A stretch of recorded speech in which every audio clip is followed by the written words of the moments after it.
On July 3rd, 1971, Jim Morrison died in Paris under what can only be called mysterious circumstances.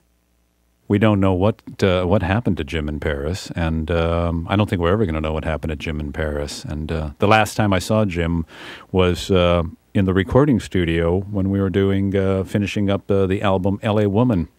And that's actually the last time Jim Morrison was in a recording studio, the last time he ever sang, to my knowledge, on planet Earth. Certainly the last time he ever sang with the Doors. But the last recording session, the last time Jim Morrison ever sang with the Doors was that haunted little whisper voice of Riders on the Storm on the L.A. Woman album. And after he did that, he said, I'm going to Paris. I said, whoa, what a good idea, man. I thought it was an excellent idea. He said, you guys, he said, we're close to being finished here. We've got most of the mixes done. We only got a couple more songs to mix. Everything sounds great. Why don't you guys just go ahead and finish up? And that was kind of unusual, too, because Jim would always be around. He wouldn't leave. I mean, you know, he wouldn't be there for all the mixing, but he'd certainly come in to listen to the final mixes, the final takes and the final mix, and to hear the final album. So for Jim to actually leave before he heard the entire finished album was very unusual, and I should have realized something was up at that time. But he said, go ahead and finish it up. You know, you get 2 or 3 songs. Everything sounds great, man. I'm leaving tomorrow for Paris. Pam's already over there. She's got a little apartment and got it all set up. She left a couple of weeks before me, and I'm going to join her over there in Paris. We said, well, that's interesting. Paris, huh? How long are you going to be over there? He said, you know, I don't know. Couple of months, 6 months, I don't know, maybe even a year. Who knows, man? I don't know. And I said, you know, that's a good idea, dude, because we had finished our Elektra contract. We had delivered the requisite amount of recordings to Elektra Records.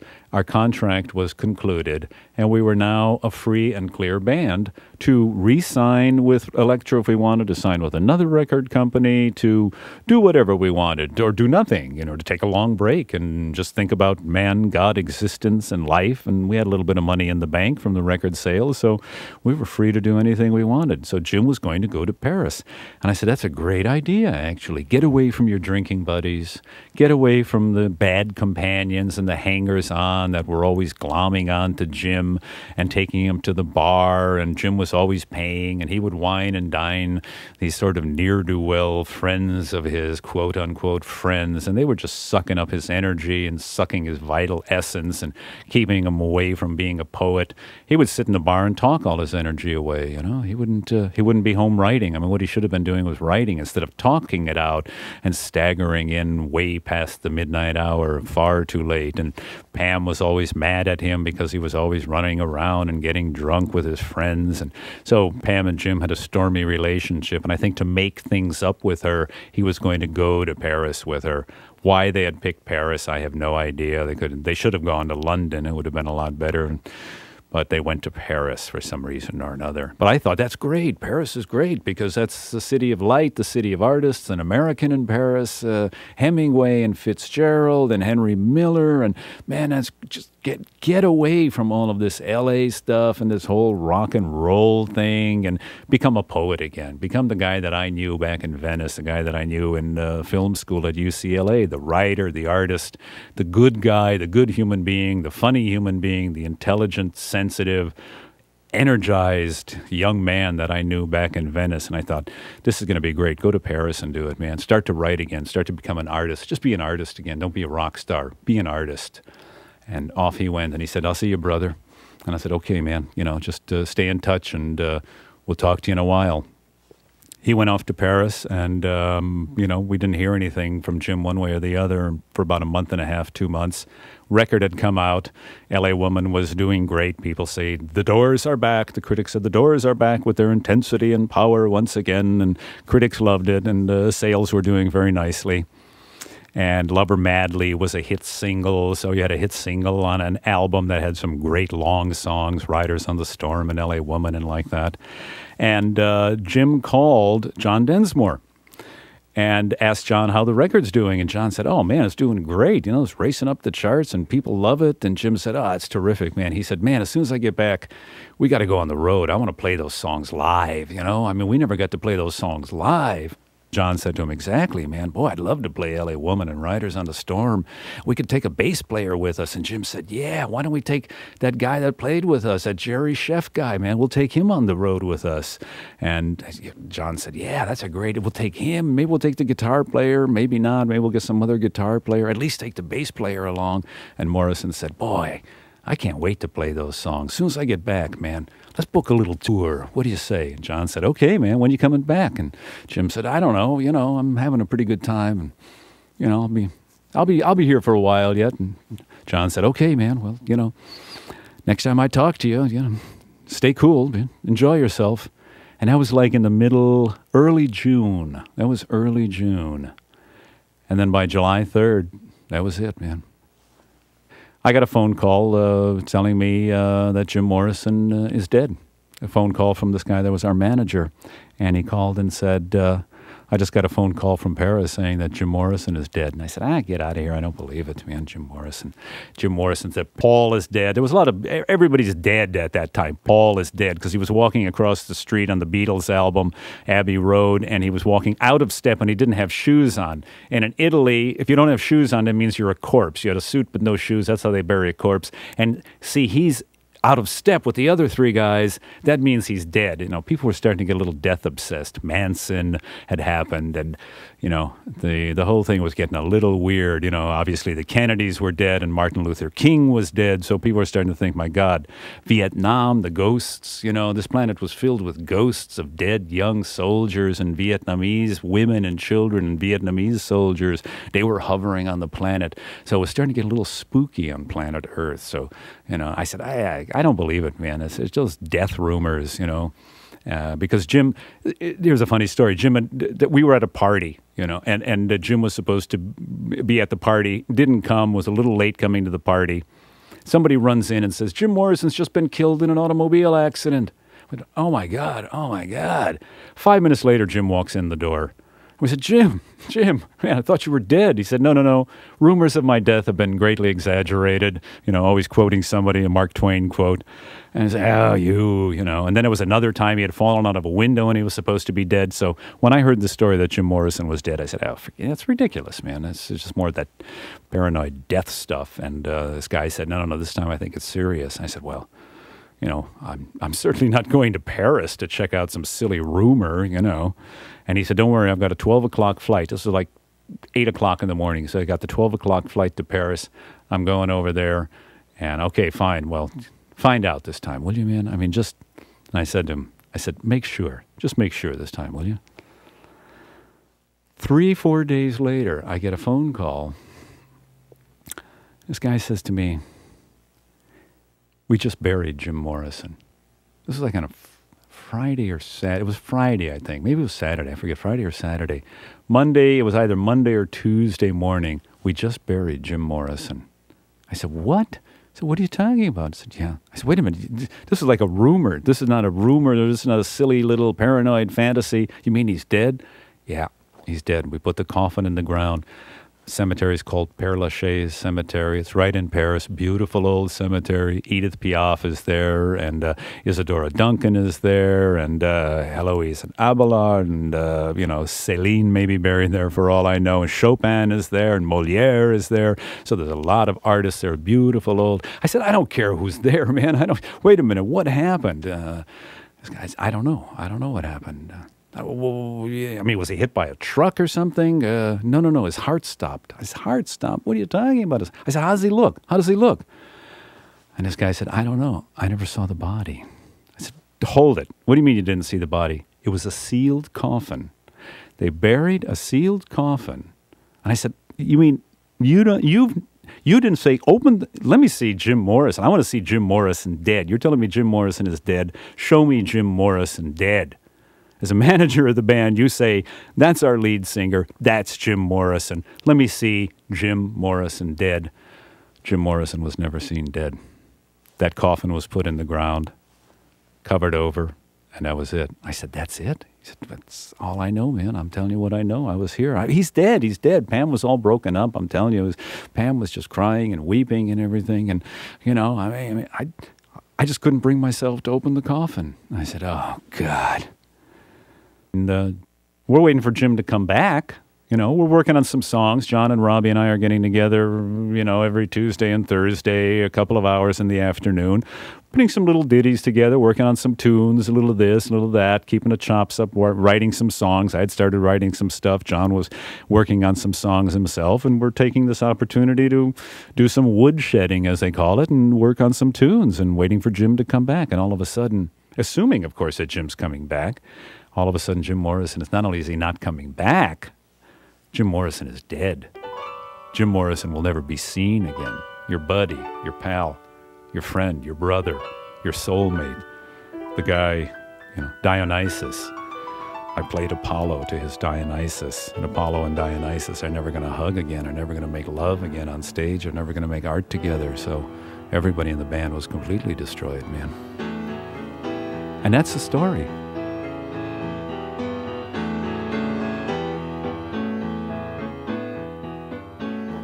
So I first met Jim Morrison.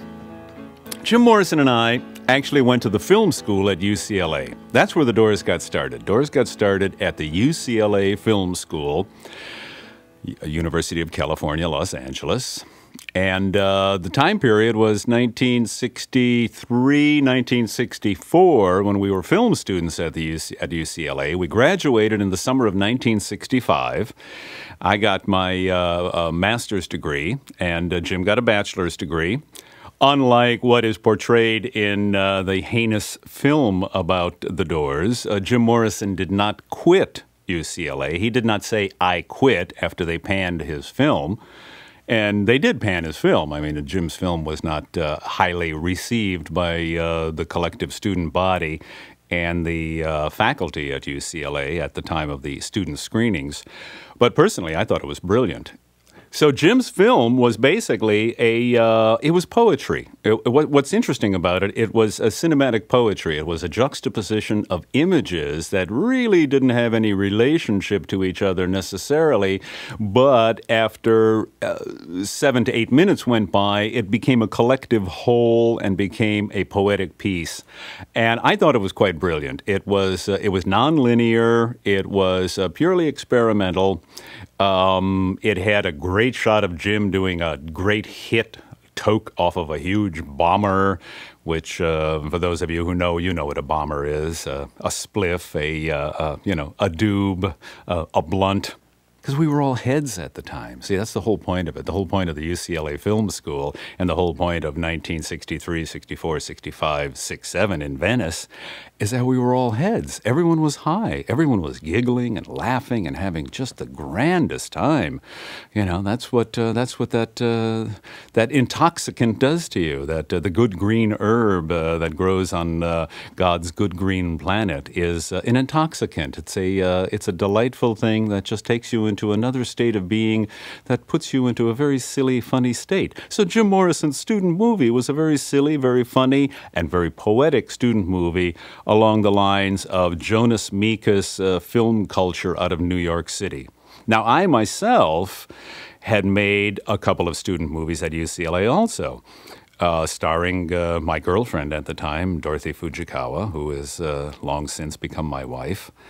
And we're still happily married and still together, and it's been a wonderful relationship. But she was the star of my student movies, and they had what was called the Royce Hall screenings at UCLA, and they would select, 12, a dozen to 14 student movies out of the year to show at Royce Hall, the prestigious hall where symphonies were performed, and Odetta would sing, the Modern Jazz Quartet would play, the Los Angeles Symphony Orchestra performed there. I walked in on a rehearsal once of Stravinsky's Rite of Spring, and it was absolutely overwhelming, standing right at the foot of the stage. Zubin Mehta was the conductor, and I'm watching the L.A. Philharmonic do the Rite of Spring in Royce Hall.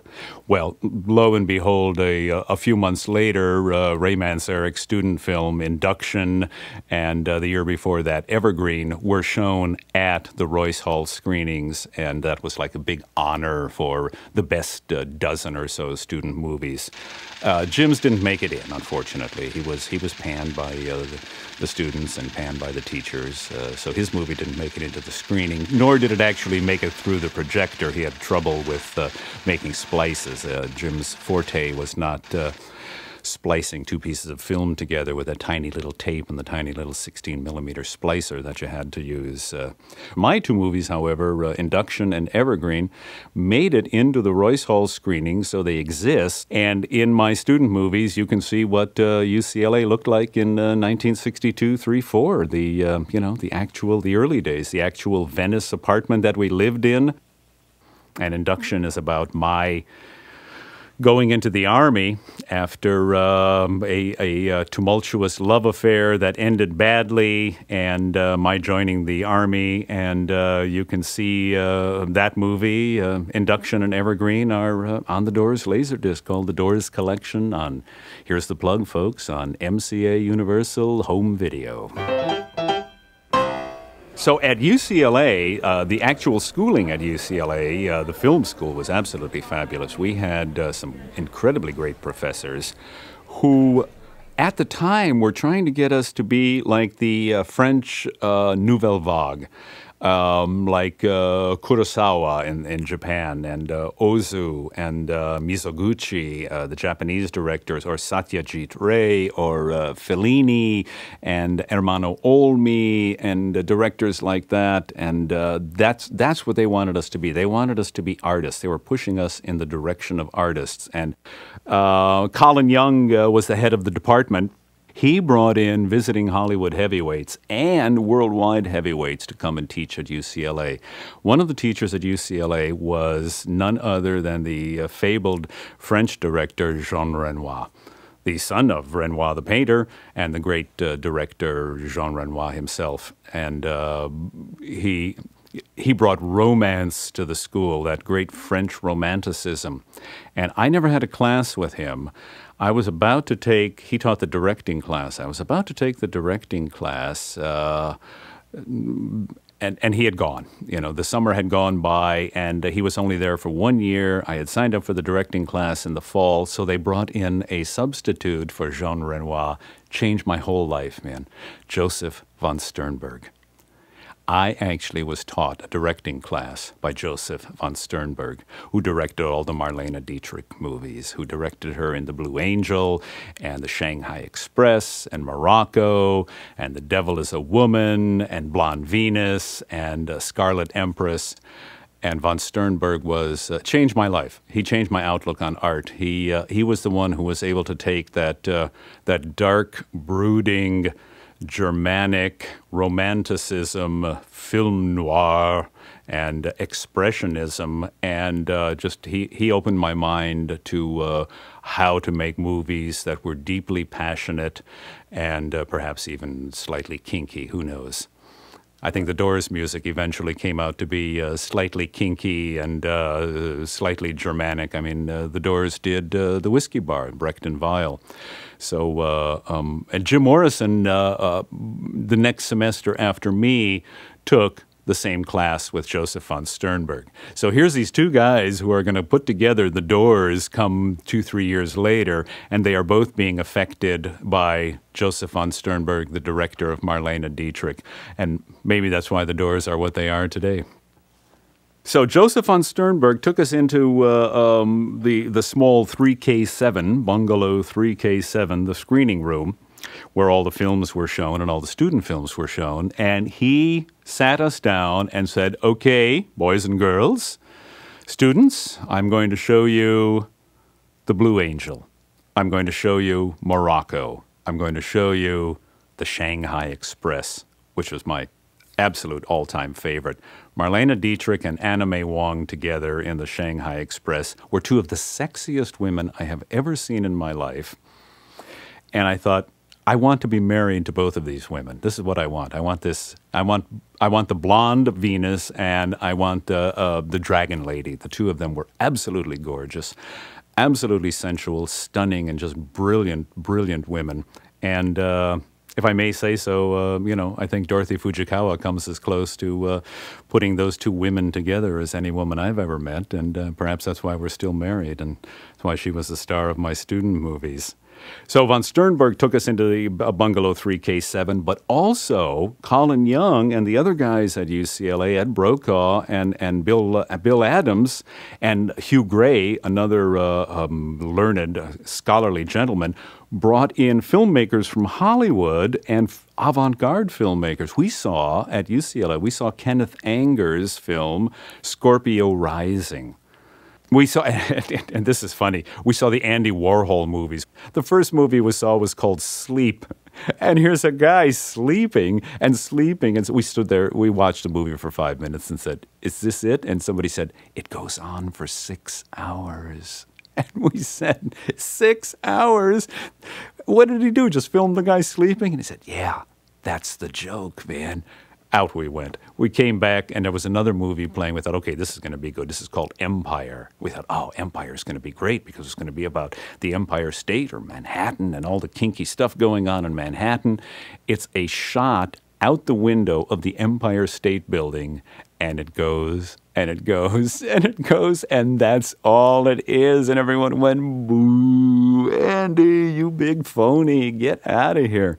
But boy, I'll tell you, Andy Warhol could tweak the nose of the establishment, and he was certainly tweaking the nose of fine filmmaking. And we saw, this is great, we saw the Maysles Brothers film about the Beatles, the very first tour of the Beatles in America. This is the one with Murray the K as the fifth Beatle, and I forget what that documentary is called, but it's an absolutely brilliant handheld 16 millimeter, a guy with an eclair and another guy with a Nagra, and the two of them were just kind of linked together by the cord, and they just went everywhere as this team, and you were there with the Beatles. Interestingly, that movie became Hard Day's Night. So when you see A Hard Day's Night, that is a theatrical recreation of the Maysles Brothers movie that was first shown to us at UCLA.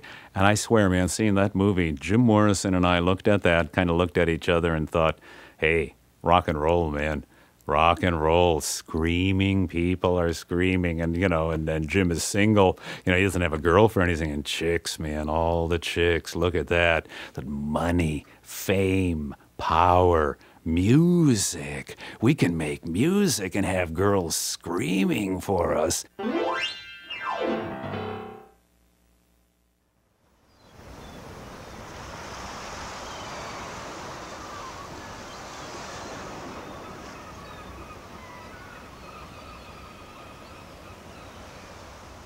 So here I am sitting on the beach in Venice. I've got a bachelor's degree from DePaul University in Chicago in economics. I've got a master's degree from UCLA in cinematography. And I don't know what I'm going to do with myself, or I don't know how I'm going to make a nickel to support us. Hopefully I'd be able to make enough money to ask Dorothy to marry me, but I didn't have a nickel to my name nor any job prospects or anything. And I'm sitting in the sun, just being a bum, smoking a joint, some of that good Thai weed that I had left over from Thailand. It was just good stuff. And who comes walking down the beach but James Douglas Morrison? The sun is setting into the Pacific Ocean. Sun is kind of streaming in behind him. The water is glistening. And I see this figure, man, walking along in the shallows, in the shore break, kind of kicking up the water. And as he's kicking up the water, he's making diamonds because of the way the light is hitting the water from behind, the sun coming in low and hard. And these diamonds are coming out of his feet. And I see this guy wearing cutoffs and without a shirt, weighing about, maybe 135 pounds, thin, 6 foot tall, thin rail guy with long hair. And I look and I thought, my God, that is Morrison. So I waved to him. I said, hey, Morrison. And he looks over and he sees me and he waves. He says, hey, Ray. Comes walking over to me. I'm 15, 20 feet onto the sand off from the shore break. And here's Jim Morrison. And I said, Jim, what are you doing here, man? I thought you were going to New York City. And he said, nah, I decided to stay here. I said, well, cool, man. What have you been up to? He He said, well, I'm living up on Dennis Jacobs' rooftop, a buddy of ours, living on his rooftop. I thought, well, never mind about that. What are you doing? He said, nothing, man. Oh, what are you doing? I said, I'm not doing anything. I'm trying to figure out what to do. I said, and he said to me, you've been working on anything? I said, well, I've been thinking about some film scripts and whatnot. And I said, how about you? You working on anything? And he said, yeah, I've been writing some songs. And I said, whoa, writing some songs, huh? Because I knew he was a poet. He knew I was a musician. And I said, you know what? Sing me a song, man. Let me hear what you've been writing. Because we were both fully into the grips of, LSD, marijuana. We were into, we'd smoked a little grass and took a little acid. Our consciousness was expanded, and we were in the cosmic zone. And I thought, hey, working on some songs, huh? Sing a song for me. So Jim said, oh, man, I don't have much of a voice. I said, come on, man. Of course you got a voice. Bob Dylan doesn't have much of a voice. You can do fine. Just go ahead and sing. It's just you and me here. I'm not going to judge your singing voice. I just want to hear your words and, what you got in your head. So he squats down in the sand, and he digs his hands into the sand. He gets 2 handfuls of sand, and he kind of squeezes really tight, and it starts streaming out from his fingers. And I see these rivulets of sand, this waterfall of sand coming out. And he said, okay, here's one I got called Moonlight Drive.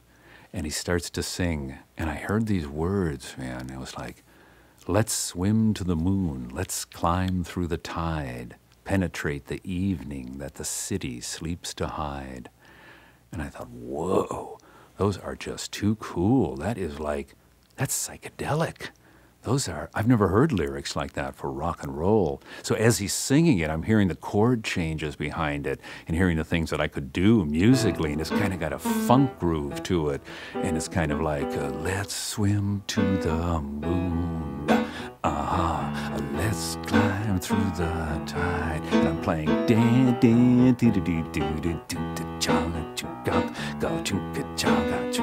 and Jim is singing in this Chet Baker voice. He had this haunted voice. I thought he had one of the best quality voices I'd ever heard.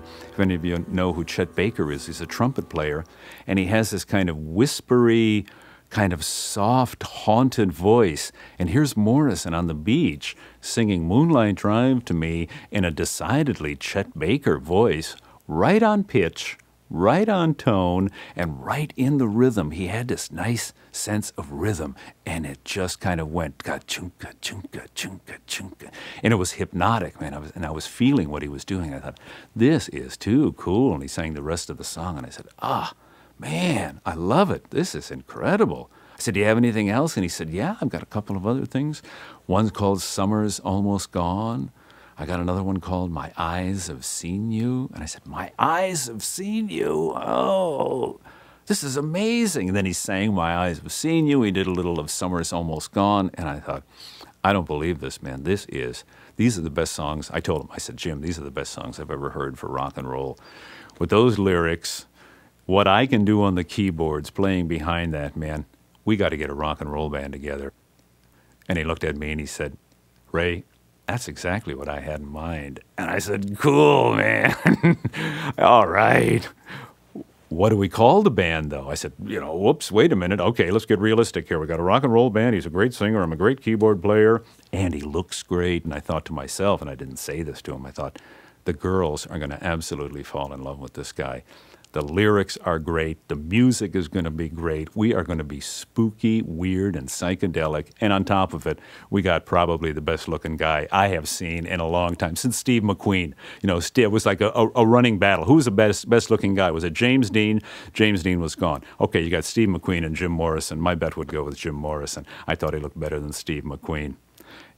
So I said to him, okay, this is great. What do we call the band? And he said, The Doors. I said, the what? The Doors? That's the most ridiculous. Oh, wait a minute. I said, wait a minute. You mean like the doors of perception? He said, exactly. I said, the doors in your mind, you opening? He said, exactly. I said, oh, Jim, too cool, man. That is too hip. What Morrison had and what I was hearing my organ and my piano playing behind him was psychedelic. I said, Jim, man, there's nobody doing this. What we're going to do, nobody on the planet is doing what we're doing. This music is called psychedelic.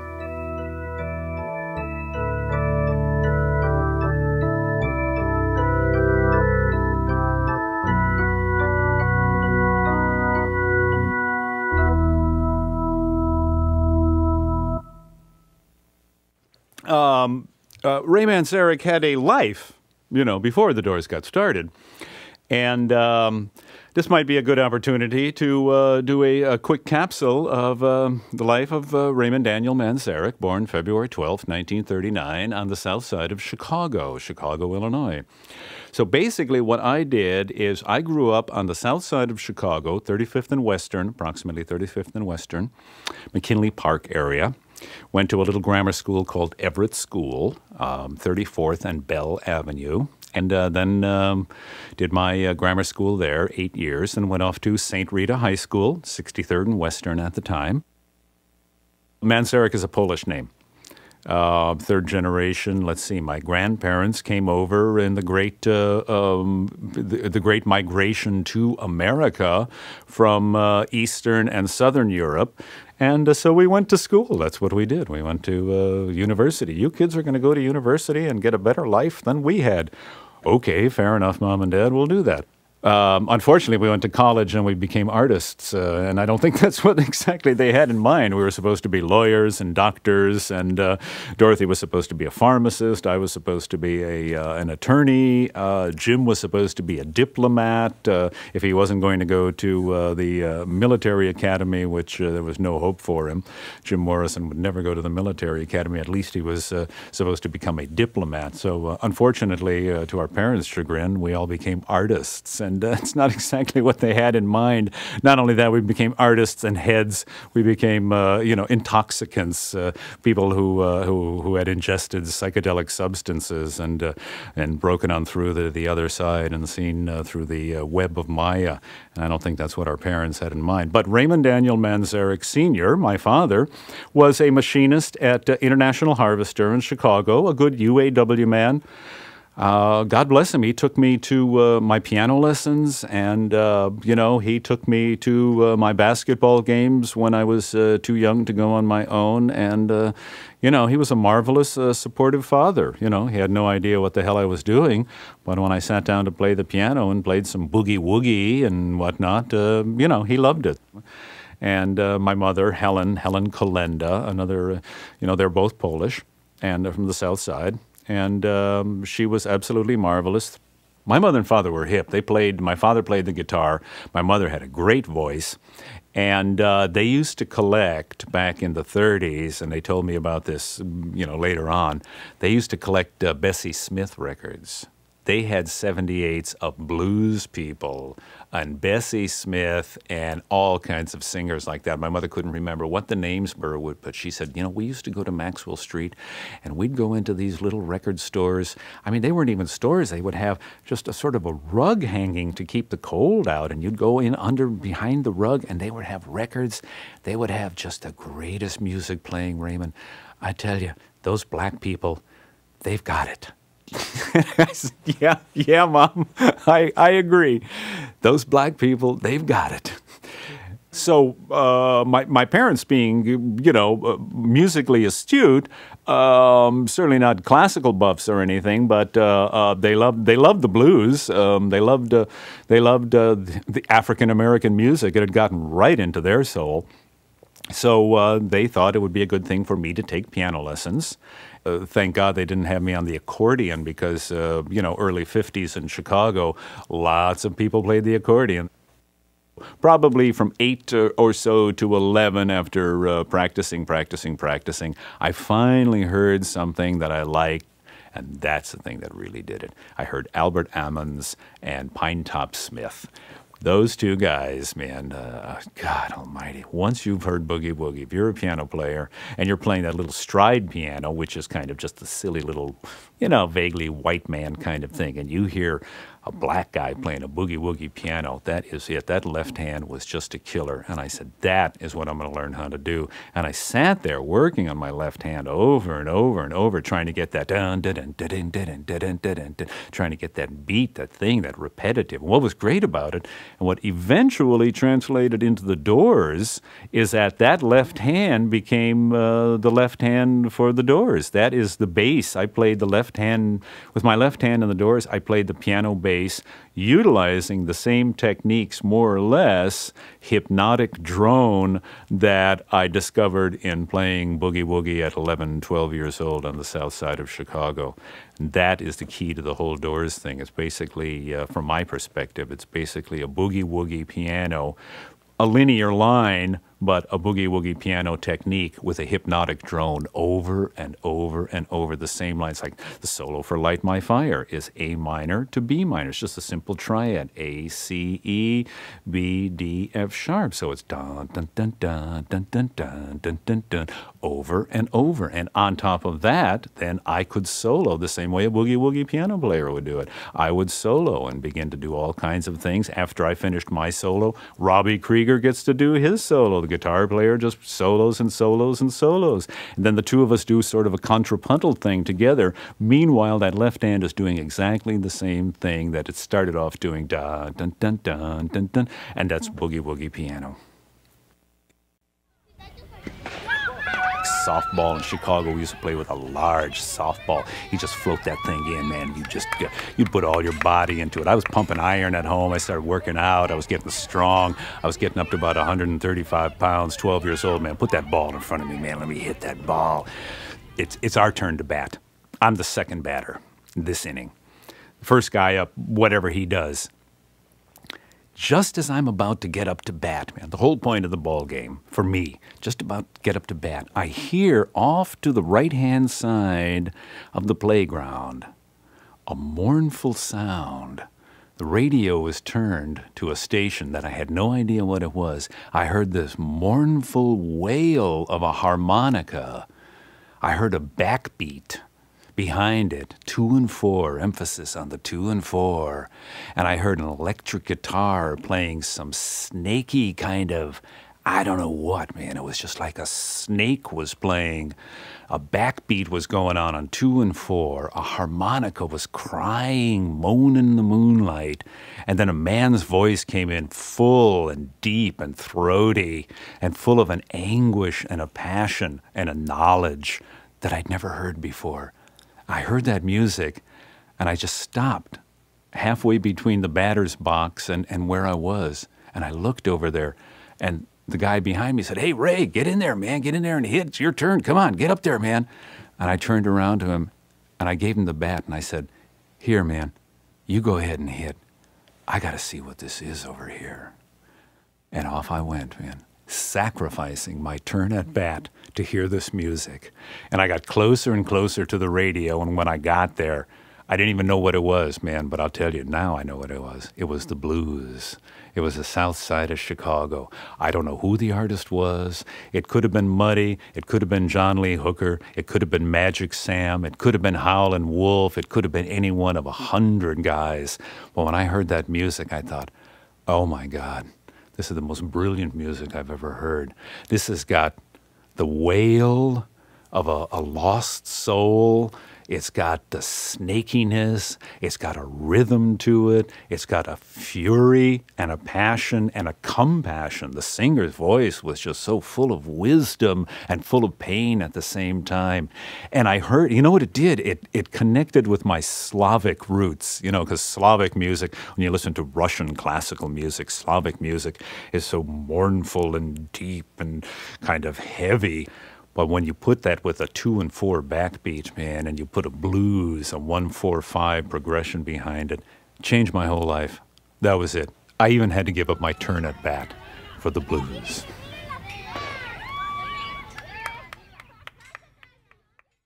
My father, I'd finally gotten to the age where I was old enough to go with my father down to Maxwell Street every once in a while, where they grew up. My father and mother grew up down in that area of Chicago, and we went down to Maxwell Street every once in a while on a Sunday to there was an outdoor market, a big outdoor market in the quote-unquote ghetto. And all kinds of things were for sale. And my father knew a lot of guys down there. He knew some of the people that had the wholesale outlets, and we would go down and buy a large bottle of Vitalis hair tonic. And occasionally we would go in and buy some shoes or something from some of the guys he knew. You know, it was... And he would introduce me. This is my son. Hey, Ray, haven't seen you in a long time. How you been? This is my son, Ray Jr. Hi. Hello, Mr. Bernstein. How are you? Very good. Thank you, sir. Nice to meet you. Okay. You know, when that kid's ready to get a nice suit, Ray, for graduation, you bring him down here. And I did. I went down to Maxwell Street and got just one of the sharpest suits I've ever worn in my life from Mr. Bernstein that my father had known. And it was a cool one-button roll, man, and a sort of a deep powder blue with a long lime-colored tie I wore to graduation from grammar school.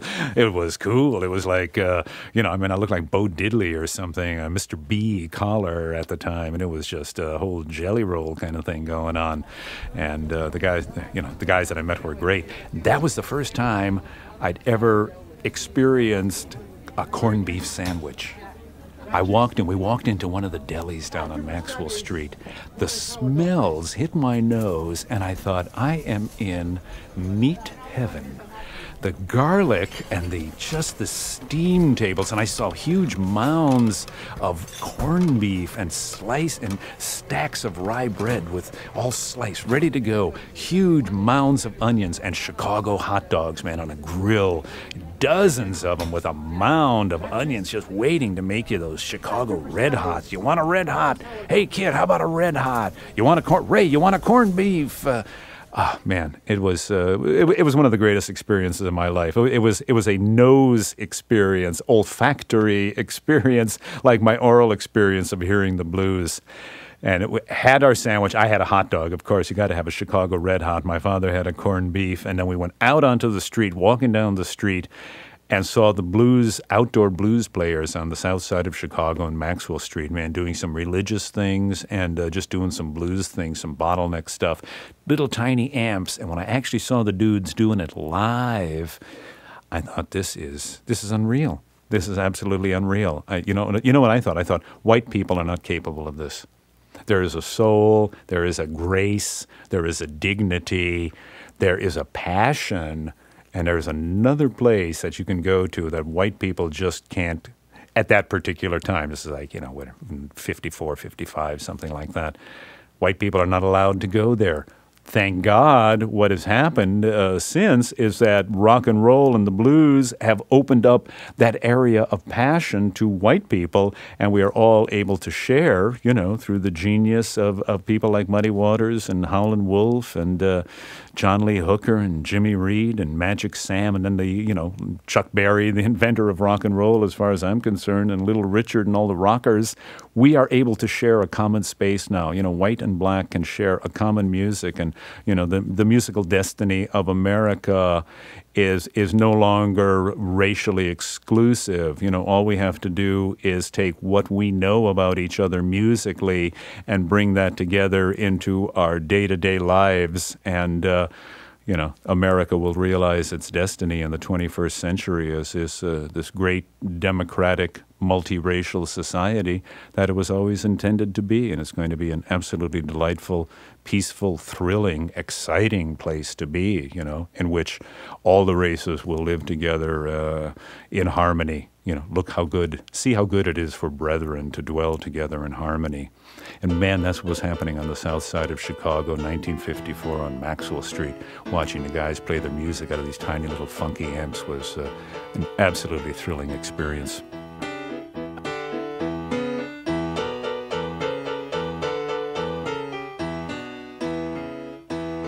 I'm in St. Rita High School, and the next momentous event after hearing the blues and discovering the blues is listening to the blues on the radio in Chicago. Now, this is exciting. The radio in Chicago had rhythm and blues stations. There was a disc jockey called Al Benson. There was another one called Big Bill Hill. Al Benson would be on, all afternoon. I mean, he would be on. When I can't come home from school, he was on. He was on all afternoon until about 9 o'clock at night. 9 o'clock at night, Big Bill Hill would take over. Al Benson played rhythm and blues, man. He played the blues. It wasn't rhythm and blues. It was blues.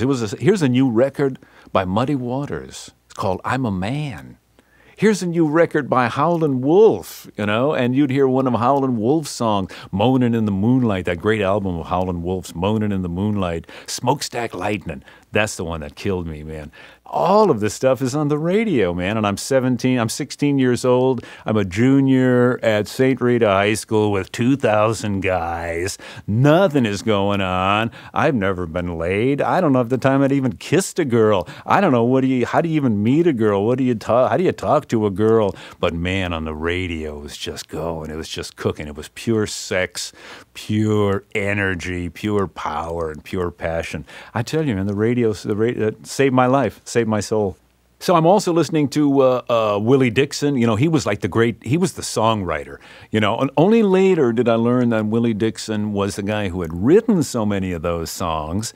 And as it, of course, happens, the Doors do Backdoor Man, which is a great Willie Dixon song, originally performed by Howling Wolf, but only later do we learn that it was actually attributed to Willie Dixon.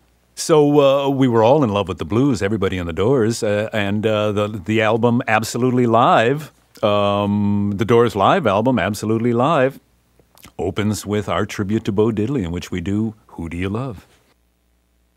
So as I'm growing up, hearing this stuff on the south side of Chicago, saving my soul, actually giving me something to live for other than my, lust for women who I had no way of ever meeting, or, girls in the neighborhood, certainly no girls in school, and because there were nothing but 2,000 guys at St. Rita High School.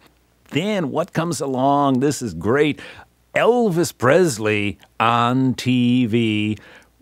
The Tommy and Jimmy Dorsey Show summer replacement for the Jackie Gleason Hour, and they had Elvis Presley on TV, national TV. I wasn't even in the room, and I was, and it might be 7, 8 o'clock at night, I forget what it was, and I might have been in another room reading or something, now watching, who cares about Tommy and Jimmy Dorsey, corny old big band stuff.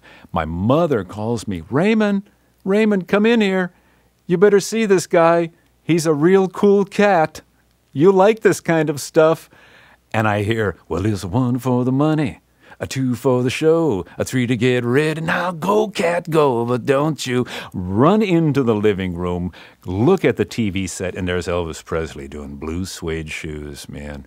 What a killer. I mean, it just absolutely blew me. Finally, a white guy, because I'd been listening to all the black guys doing it. I'm a white guy. And I'm trying to imitate the black guys doing Muddy and Jimmy Reed and John Lee Hooker and Howlin' Wolf to the best of my abilities, limited abilities. And here's a white guy doing Blue Suede Shoes. He was dressed in a cream-colored suit. He had a dark shirt on. He had a cream-colored tie. He had Scotty Moore on guitar. He had, Bill Black on bass. And DJ Fontana was a drummer, man. And it was like, God, they had it, man. They had it. And it was country. What was cool about it, it was a country kind of thing.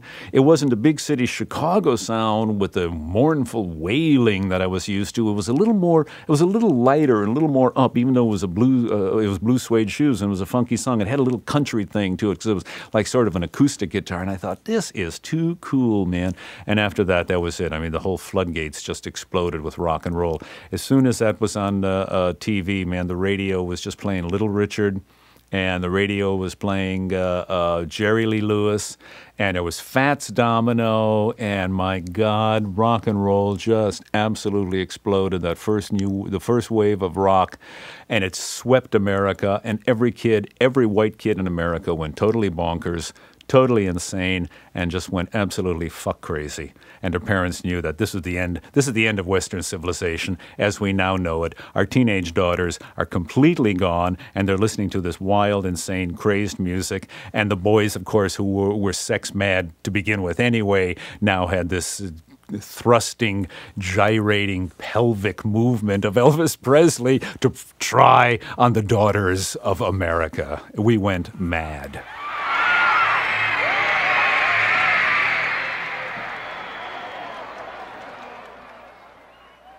Television was cool at the time, too. You saw a lot of the people on TV, man. Jerry Lee Lewis, you'd see Jerry Lee Lewis on TV. You'd see Little Richard on TV. I saw Bo Diddley on TV, And for me, it was more, it wasn't so much the physical movement of the performer. It was the psychic space that the performer created. That's the place I entered into. Because in music, you can close your eyes. You don't have to. When the Doors performed on stage, I'd close my eyes. I wasn't watching Morrison perform. Morrison didn't have to perform. Morrison's throat was performing. Morrison's words were performing. He was creating a psychic space. The four of us were all in a space that had to do with the psyche and had nothing to do with the visualization.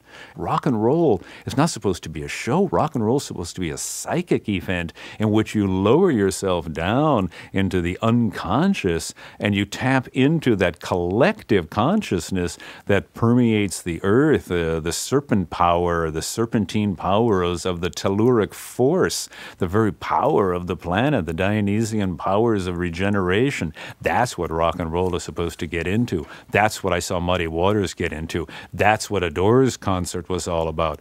What Morrison did on stage, I could care less. Who cares what he does? He's jumping around. I don't care that he's jumping around. Listen to the man sing his songs. Listen to Jim Morrison sing, "I'm a Backdoor Man." Listen to Jim Morrison say, "Break on through to the other side. The day destroys the night.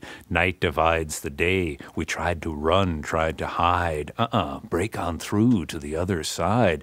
That for me was the whole thing, man. So on stage, I would just close my eyes, put my head down, shake myself, my head back and forth, left to right, and get myself into a hypnotic trance. Left hand's playing the bass, right hand is doing all the Bach filigrees, Bach and Bill Evans, and a little Stravinsky and Debussy thrown in there, and Morrison's taking us into a shamanic psychic space. That's what the Doors were all about.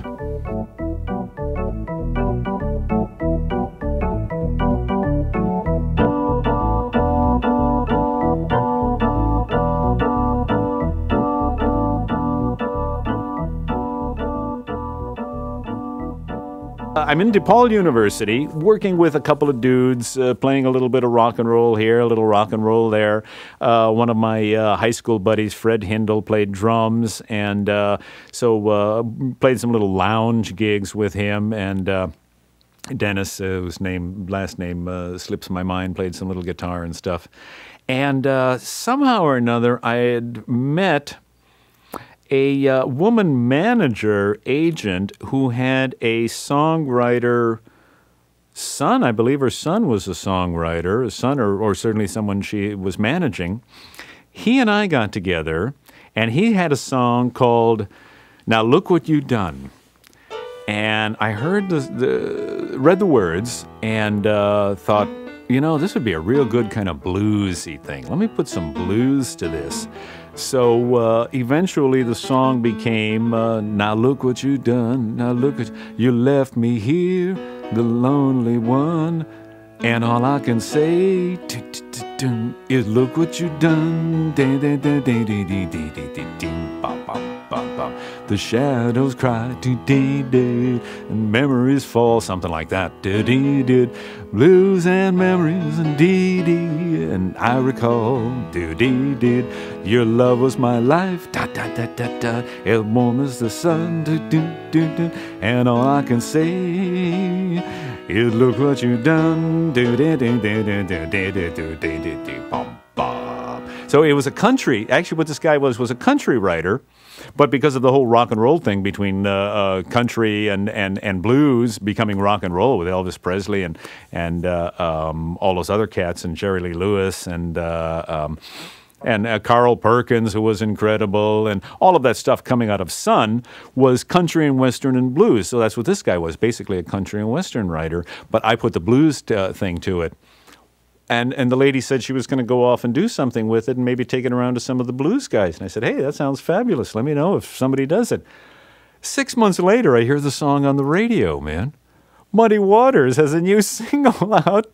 This is the B-side of Muddy Waters' single. Al Benson has flipped it over. I forget what the single was. He flipped it over. Let's play the B-side. It's a song called Now Look What You Done. It's by Muddy Waters. I went out and bought the record thinking, oh my God, Muddy Waters has actually recorded one of my songs. I get the record and I look at the record. It says Now Look What You Done, written by M. Morganfield. And then, oh God. So we never got nothing out of it, you know. And then later on, who covers the song but the Rolling Stones, you know? And I thought, wait a minute, don't I get I don't necessarily want the publishing on it, but don't I get half of the composer on it, for God's sake? Blues and memories, and I recall your love was my life, indeed, as warm as the sun. Sing it, Mick. And all I can say is, look what you done. God, all these guys covering the song. But I was very proud, you know. And it's our little secret. Only the people who are listening to this, you and I, will know about it.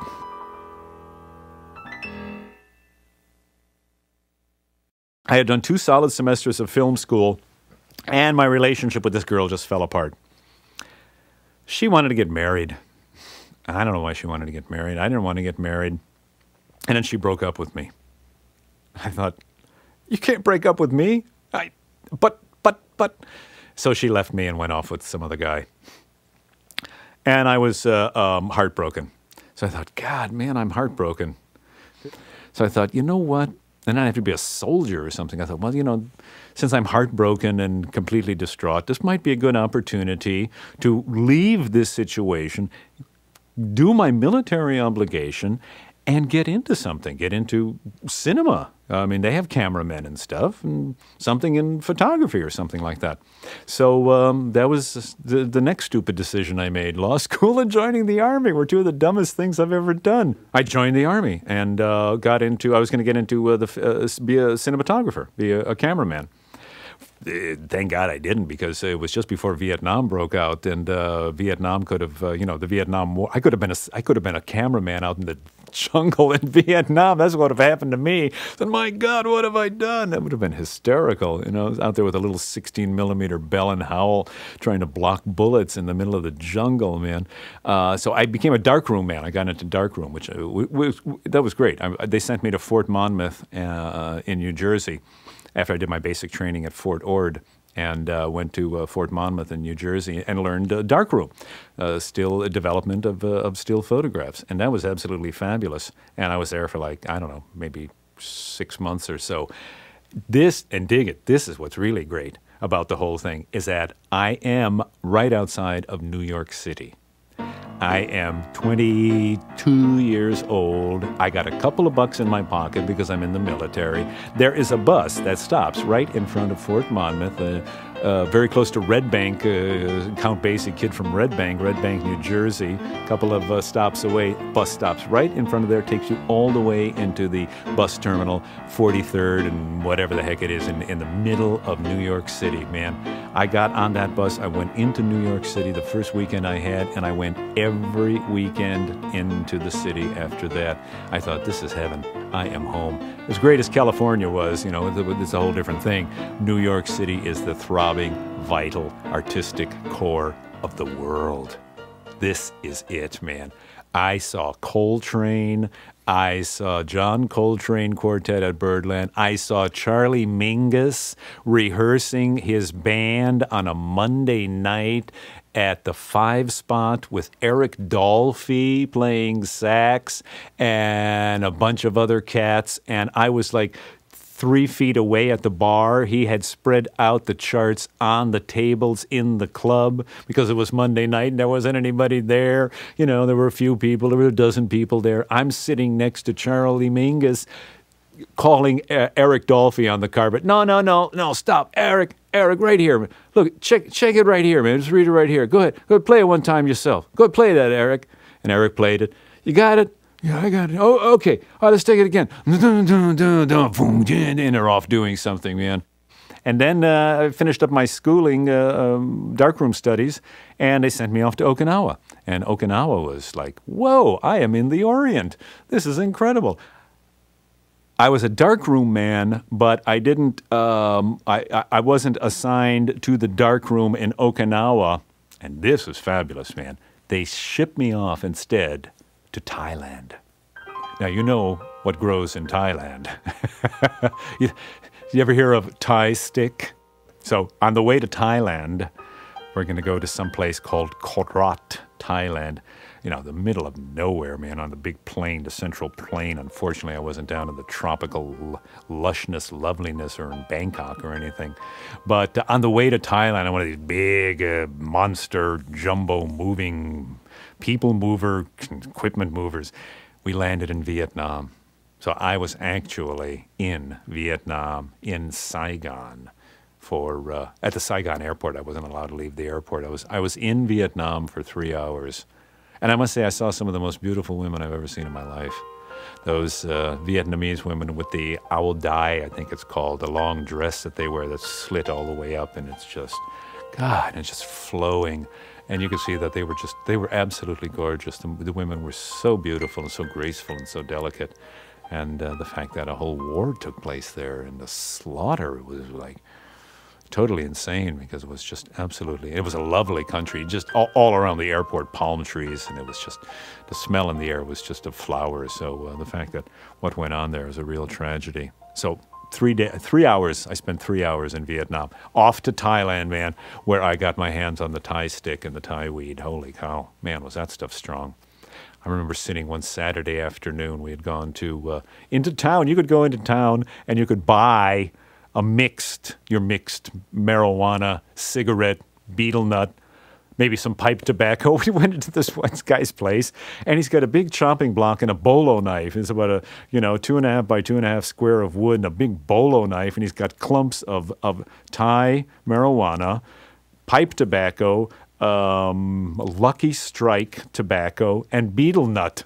And he would make a mixture and chop it up, the same way you would be chopping up parsley. He would chop it up with his big bolo knife and, give you like about a half a pound of it for, I don't know, $2, half a pound, because it was like nothing. I mean, the stuff grew all over the place. There was no big deal to them. And we smoked that, went back to the base and smoked that stuff, man. And for the first time in my life, I realized the meaning of the word stoned. I sat in a chair in the hot Thai afternoon, in the hot Thai sun, and every 5 minutes, I was unable to move. Every 5 minutes, I would have to put my tongue back into my mouth. I found that my tongue had slowly, like a snake, very imperceptibly come out between my teeth, between my lips, and down my chin. And there it was.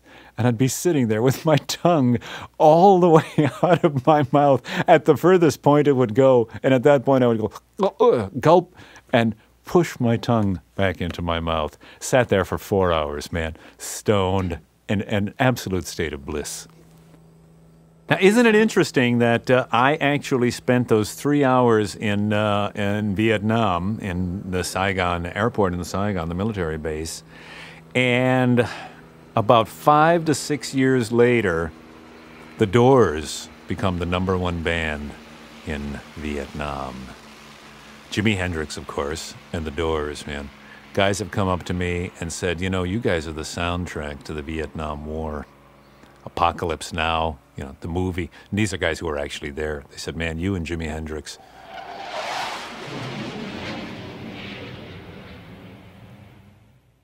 Well, what's interesting about all of this stuff, the reason I'm telling you all of these things is that this all goes to make up what the soul of the Doors is, and I'm here talking to you as Ray Manzarek, the keyboard player of the Doors, and we want to know about the Doors. The Doors are these experiences. All of these things that happened to me and certainly happened to Jim, because Jim was into the same sort of thing, more or less. I was a little older than him, but he was a devotee of Tennessee Williams. Jim had done the set decoration for a performance of a Tennessee Williams play back in Florida at St. Petersburg College, or wherever the heck he was down there in Florida. Jim had done the scenic backdrop for Cat on a Hot Tin Roof. Whether he acted in the play or not, I don't know. But what he did was he had a slide of a cancer cell. Now, Big Daddy is dying in the play, the Tennessee Williams Cat on a Hot Tin Roof. The movie is available, so you can watch it it on video or laser disc. And a slide of a cancer cell, what Jim did is had that cancer cell enlarging, slowly enlarging through the entire course of the play until at the end of the play we find out that Big Daddy is indeed dying of cancer, not as we thought. He hasn't kicked it at all. And this cancer cell has covered the entire back of the theater, the entire back wall. So, Morrison was into the same thing I was into. He went to the film school at UCLA because he'd seen the same films I'd seen. He'd seen Black Orpheus, and he'd seen The Seventh Seal, Ingmar Bergman's movie, The Seventh Seal, in which death plays chess with the night. You know that thing about death and the night playing chess. You've got to see this movie. It's a great movie. Jim saw the movie. It came time to decide what he was going to do with his life. He was going to go to UCLA to make films, because the whole point of making films was that it combined all the arts. It combined theater. It combined photography. For me, it combined music, and that was great. You could put music to movies, and you've got acting in the movie. So you've got all of this. You've got photography. You've got acting. You've got theater. You've got music. You've got everything. All of the arts combine into the cinema. So that's the thing that put me into the cinema department at UCLA. That's the same thing that put Morrison into the cinema department. And then all of our artistic background gets thrown into the doors. How do we bring this stuff into the doors? How do we bring the drama? How do we bring the melody? How do we bring the joy, the pathos, the sorrow, the terror? How do we bring the terror into rock and roll music? That's what the Doors were all about. Well, Jim and I met at the UCLA Film School. Obviously, we were both film students, and we got together through a good friend named John DeBella. John DeBella was my cameraman on Evergreen, and was Jim's cameraman on the Jim Morrison student movie that had no title and has long since disappeared. So John introduced me to Jim, and John was a poet, Jim was a poet, I was the jazzer, musician, blues guy, not being a poet myself. Jim lived by himself. He had an apartment, my goodness gracious. So there were very few people that had as nice an apartment as Jim. Not that it was elaborate or anything, but obviously his mother and father had a couple of bucks, because as Dorothy said, look, he has an electric blanket. He must have money. Look at his socks, she said. I said, look at his socks. She said, these are expensive socks, Ray. Okay, honey, if you say so. He's got to have money. And Jim had an interesting apartment. One wall was filled with books, and the other wall was a continuing collage, just running along the wall, this huge, long collage, this stripe running along for it was 9 to 10 feet long, and you would look at it and it was like a Japanese scroll is what it was. And it was a picture story. It was a picture scroll, and it was like, I never did figure out what story it was telling. I don't think it was telling any story. It was like what Jim was doing poetically. It was a collision of images, Eisensteinian collision of images, a juxtaposition. And, he would have, I remember one thing, he had some gorgeous model next to a shot of 4 Marines lounging about in a state of déshabille. Anyway, these Marines were lounging about without shirts on and in a very relaxed sort of very sensuous. Genet would have loved it. It was Jean Genet, the author, would have absolutely loved it, and it was a state of ease. And they're juxtaposed up against this this beautiful model, and coming out from them is a snake. And the snake moves into an elephant, and then there's an African scene, and it just kept on going and going. So Jim was the first guy I ever knew to actually have a collage on his wall next to his huge wall of books. And, the story goes of Jim Morrison that he was able to tell you the title and the author of any book he had. He would challenge people. Take a book, I'm going to turn my back, take a book off the shelf, open it to any page, read me a line or 2 or 3, maybe I'll need more, maybe a paragraph. I'll tell you the title of the book and the author of the book. And the guy was on the money 95% of the time, man. Jim would have, Jim's reading was very eclectic, but it was typical of your early to mid-60s hipster student. So you don't forget what we wanted to be. We wanted to be beatniks. We all wanted to be beatniks, but we were too young. We came a little bit too late to enter into true beatnickery. But we were worshipers of the Beat Generation. So everything that Kerouac wrote, everything that Allen Ginsberg wrote, Michael McClure's writings, Gregory Corso, John Cleland Holmes, Go, all of that stuff, all of the beat writers filled Morrison's shelf, along with James Joyce, along with Celine. So all the antecedents to the Beat Generation were the same books that we were all reading. So Celine's Journey to the End of the Night, Journey. So one of our songs is called The End of the Night, take the highway to the end of the night. So, I mean, Jim was borrowing, as I was borrowing quotes from all my favorite jazz musicians and blues musicians, Jim was borrowing quotes from all of his favorite writers. So, even the name The Doors, from the line by William Blake, if the doors of perception were cleansed, man would see things as they truly are, ... infinite. And then Aldous Huxley takes that line, if the doors of perception, calls his book The Doors of Perception, and then Jim said, let's call the band The Doors.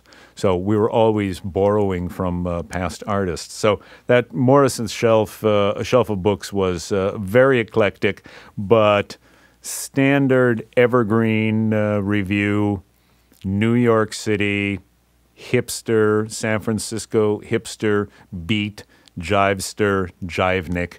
And we all had the same books, John DeBella had the same books as Jim had, as I had, as Dennis Jacobs had, and a bunch of the other guys had. So to this day, one of the things that I have in my collection is I actually have one of Jim's books. I have Jim's dictionary. It doesn't have his name in it, but has a UCLA student stamp from 1963. And I said to the people at the Rock and Roll Hall of Fame, they said, do you have Jim Morrison's leather pants? I said, why would I have Jim Morrison's leather pants? I don't have Jim's leather pants. Jim has his leather pants. Why would I have his pants? Do you think Jim Morrison has a pair of my shoes? No, I don't have Jim's clothes. What are you talking about? It's absurd. I said, but I do have Jim Morrison's dictionary. Now, what could be more valuable to a poet than his dictionary? They said, we don't want his dictionary, we want his leather pants. And then go, fuck yourself. Who cares what you want? I have his dictionary. Don't you understand? Jim's a poet. That's why the Doors were put together. Poetry and rock and roll. Like the Beatniks do poetry and jazz, we're doing poetry and rock and roll with a jazz influence, eclectic rock and roll, Spanish flamenco, jazz, classical, all of it, blues brought into this music with Jim as a poet. He's a poet. Here's his dictionary. I said, is it signed? I said, he didn't sign his dictionary. Why would anyone sign their dictionary? It's a dictionary. Don't you know what the karma that goes with this? The chi, the energy, the psychic energy that exists in this book, man. This is his. And I said, we don't want it. I said, okay, very good. So I still have it at home and still use it to this day, and it's the family dictionary, and we're taking good care of it. And who knows? Someday somebody will realize that Jim Morrison's dictionary is more valuable than his dick. Than his leather pants.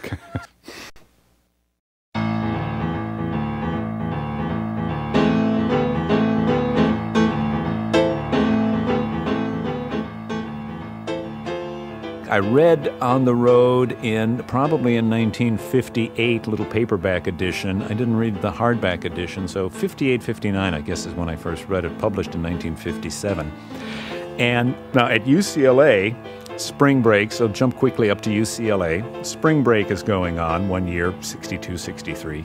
On spring break, we go up to San Francisco because San Francisco is fabulous. The beat scene is virtually over with by then, except everybody is still around. There's just not a scene going on there. We get to Berkeley, and somebody had an apartment, so we could crash on the floor in Berkeley and fooled around in San Francisco, clowned around in San Francisco. And what is going on? A poetry reading in San Francisco. And listen to this, man. Lou Welch, who had just come out of the forest after being in solo hibernation, isolation for about 2 or 3 years, Gary Snyder had just come back from Japan. This is his first trip to Japan. Gary Snyder had come back after being over in Japan for a year, dressed in his Japanese schoolboy outfit. And Philip Whalen, who is now a Zen Roshi, Philip Whalen was going to read. This was going to take place in San Francisco, and I thought, this is an actual poetry reading. I have never been to an actual poetry reading. So Dorothy and I drove across the bridge into San Francisco from Berkeley, and we got there. There were 2,000 people at this poetry reading, man. The place was electric. I thought I was in Russia. It was like revolutionary Russia when the poets, when Mayakovsky and Anna Akhmatova and like that were reading. There was so much vitality and energy in the air. Lou Welch got on stage and started to read, and it was sizzling. It was crackling. I mean, it was just amazing. And he was trying to be peaceful and gentle and just tell you about the forest and the diving into his soul and the depths of his soul and what was going on. And the electricity was just, it was palpable. After Lou Welch, in a standing ovation, man, 2,000 people screaming, Lou, Lou, Lou, and applauding for him. Out comes Philip Whalen. Philip Whalen hadn't become a Zen monk yet. He was a local guy in San Francisco. Philip Whalen gets on stage and proceeds to read at the fastest pace I had ever heard. He is just going a mile a minute. He's coasting on the energy, man. Whether he was speeding or not, I don't know. He didn't have to be because the energy of those 2,000 people was so intense, and that he's surfing across the top of it, and he's going as fast as he can possibly go. 10 minutes into his reading, some guy stands up and he says, "Read slower, Philip, read slower." Philip stops, looks at him and says, "Listen harder." And just goes continuing tearing on, man. And after that, out came Gary Snyder. And Gary Snyder was, absolutely mesmerizing and received a standing ovation at the end of his Zen-like explorations. So that was one of the greatest poetry moments of my life. And this was like 62, 3, 4. And then when Morrison came along with his poetry, I thought, man, this is going to be fantastic. Jim's got that same kind of aura about him that the Beats had. He's got that same literary gift. He was definitely gifted as far as being a literary person. He could put words together. And I thought, this is going to be fabulous, man. The Doors are going to absolutely do something that is going to be unique. At the time, I thought it was unique. I didn't think it would stay unique because it was no big deal. You know, there's plenty of poets and plenty of musicians that could do what we do. I don't think it's really kind of happened. I've been kind of surprised that more people haven't explored the same areas that we've explored. I mean, big deal. You know, Doors aren't geniuses or anything. You know, throw a little Carl Jung and John Coltrane together. I don't know. That's all you got to do, for God's sake. You know. That's not too hard. Get your Thelonious Monk and your Muddy Waters and put some French symbolist poetry over it. I know you guys and girls can do it out there. Go ahead and do it. So another time I was up in San Francisco on another spring break was, and what is playing in Berkeley, this is fabulous. What is going on in Berkeley is the premiere of Jean Genet, the great writer, and who we consider to be a beatnik. He was French. Jean Genet's movie, Un Chant d'Amour. And it's a story of homosexual love in a prison. And it's pretty racy and pretty steamy stuff. And Dorothy and I and this other girl that we're with, Judy Raphael, we all went to see it. And we're sitting there watching it, and this is hot, man. This is one hot, forbidden movie. So if you get a chance to see it, it's an avant-garde, one of those black and white avant-garde films. Definitely see it. And the movie's going along about halfway through it. It's not too long. There was a long thing at the beginning, but halfway through the Genet movie, I get tapped on the shoulder and turn around, and who is it? It's Morrison. He says, "Hey, man, what are you doing here?" I said, "Come to see the movie. What about you?" He said, "Ditto. I came to see the movie too." I said, "All right. Well, it's obviously meant to be, man. The same place at the same time." I come back to UCLA, back into my baby's arms, Dorothy. Dorothy and I set up housekeeping, get ourselves a little place down in Venice, and I'm going to UCLA, and We had very little money. She would get $25 a week as divorce money from her father's support money. That was the money child support he had to pay. So she got $25 a week. And I was playing at the time with my brother's surf band, Rick and the Ravens. My brother Rick, the guitar player, and Jim, the harmonica player, keyboard player. And they had a surf band out of Redondo Beach, and surf music was very big at the time. And they had a couple of guys. They had a saxophone player and a bass player and a drummer, and they played gigs around the South Bay. And occasionally I would sit in as the blues man, and I was screaming Ray Daniels. Obviously couldn't use a name like Manzarek, for God's sake. I mean, it's not a, show busy kind of name. So I was the blues man, and I would come up towards the end of the set, and they would play their surf songs, and I would come up and do some Chicago blues. We'd do 2 or 3, 4, I'm a King Bee, and probably end with Got My Mojo Working, because I was always a rousing, Muddy Waters, rousing set closer. And we would do the blues. My brother Jim played a great harp. He would go from the piano to the harp, and I would play the piano and sing.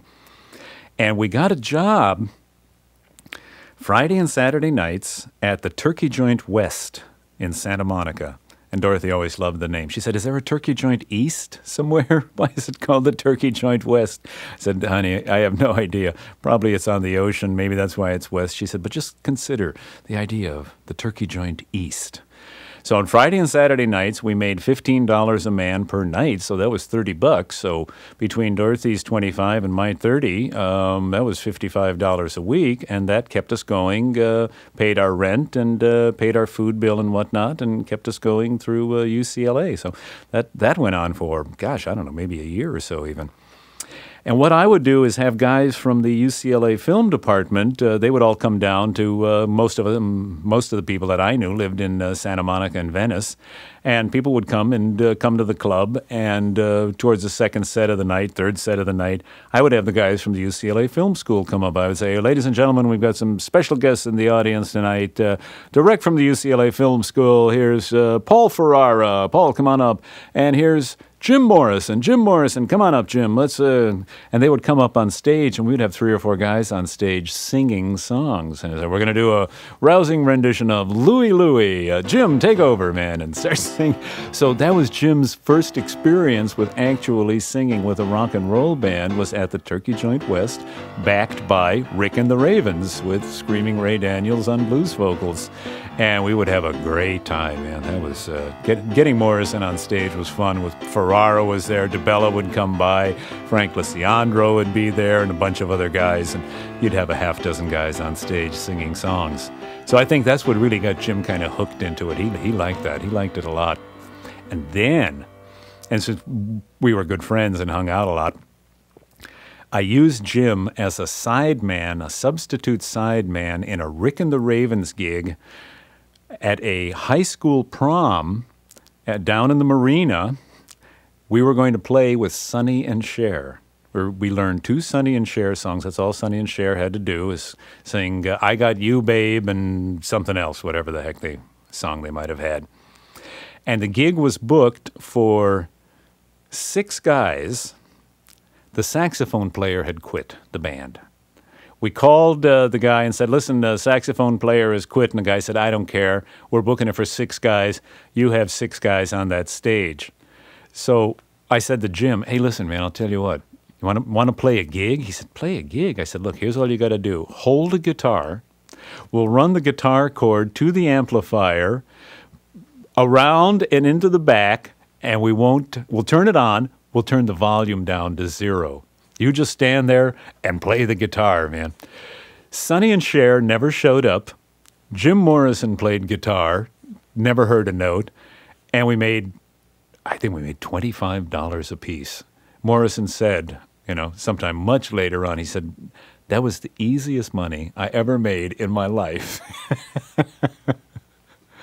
So that was it. Jim was hooked, man. $25? Wow. And then you can sing on stage? This is what I want to do. And then Rick and the Ravens actually got a recording contract. Harry Klutzmeyer, he was in Manhattan Beach, and he was a local agent booker, and he actually got us over to World Pacific Records. Is this bizarre? Dick Bach and World Pacific Records, one of the hippest jazz labels on earth ever. The guy who recorded all of the West Coast sound, and the guy who was the recorder of Ravi Shankar.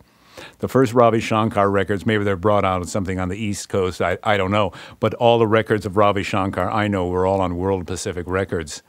They had set up a little rock and roll division called Aura, A-U-R-A, Aura Records. Perfect, because Dick Bach was into the whole spirituality and Eastern mysticism. And we went over there and auditioned for the guy that was running the rock and roll division, and we were signed for 3 singles. They signed us for 3 singles. So Rick and the Ravens actually recorded 3. One was called Henrietta, and the other side, I forget what the songs actually were called. I can't really remember them at this particular time. But we recorded 2 singles for Aura Records. The very first single we recorded was a song written by somebody else this guy thought was going to be a hit. The guy who was running the little label, called Henrietta. We recorded right on 3rd Street. I mean, that was a recording studio in Los Angeles. It was on 3rd Street. Man, I mean, Chet Baker and Jerry Mulligan and Bud Shank and Shorty Rogers and all the West Coast cats were all there. I mean, Shelly Manne, all those guys recorded in that recording studio. That was Dick Bach's recording studio. And, what an honor to play in a place like that. I was aware of it. Of course, nobody else in the band knew anything about any of that kind of stuff. But, man, that was where the West Coast sound came from, and it came from Dick Bach. So what happens with Dick Bach, man, is Dick and I get to talking. Dick is a spiritual, psychedelic kind of guy. We came down to the studio to see us performing or playing or recording, and he said, "Very nice, boys, very nice." He wasn't concerned one way or the other about the rock and roll aspect of the whole thing. He said, "You guys are real good," and we got to talking about spiritual matters and about LSD. And I talked to Dick about having some LSD bummers. I had attained my state of bliss and state of oneness through the ingestion of LSD, but I had also experienced hell. And I was right in the middle of one of these bummer periods, trying to put the whole thing together, trying to figure out, why don't I have these blissful experiences like I had? Why have I been having these bummer experiences? And Dick said to me, "You know what you ought to do, man?" He said, because I saw the Ravi Shankar records and felt I could speak to him about this sort of thing. And he said, "You ought to get involved. There's an Indian guru who is setting up a program here in Los Angeles. His name is Maharishi Mahesh Yogi, the Maharishi. He gave me a couple of records that he had made with the Maharishi, and he said, just listen to what this guy is talking about."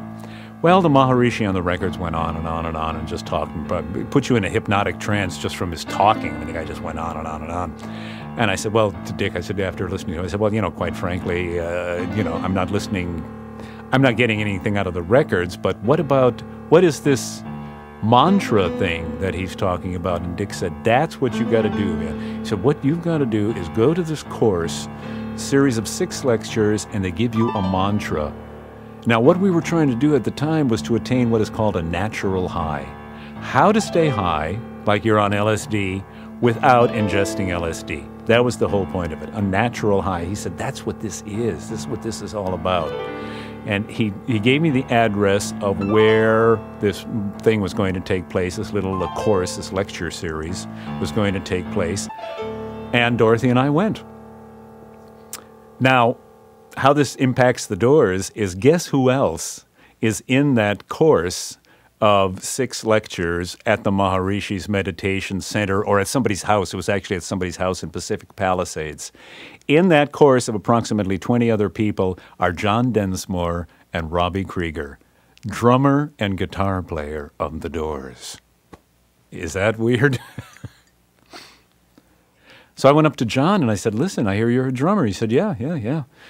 I said, I'm putting a rock and roll band together. I got this buddy of mine, man. He's just a great writer, and we got some great material. I mean, I want to I want to do poetry and rock and roll, like poetry and jazz, and I want to have it kind of like a jazz-based thing. He said, jazz?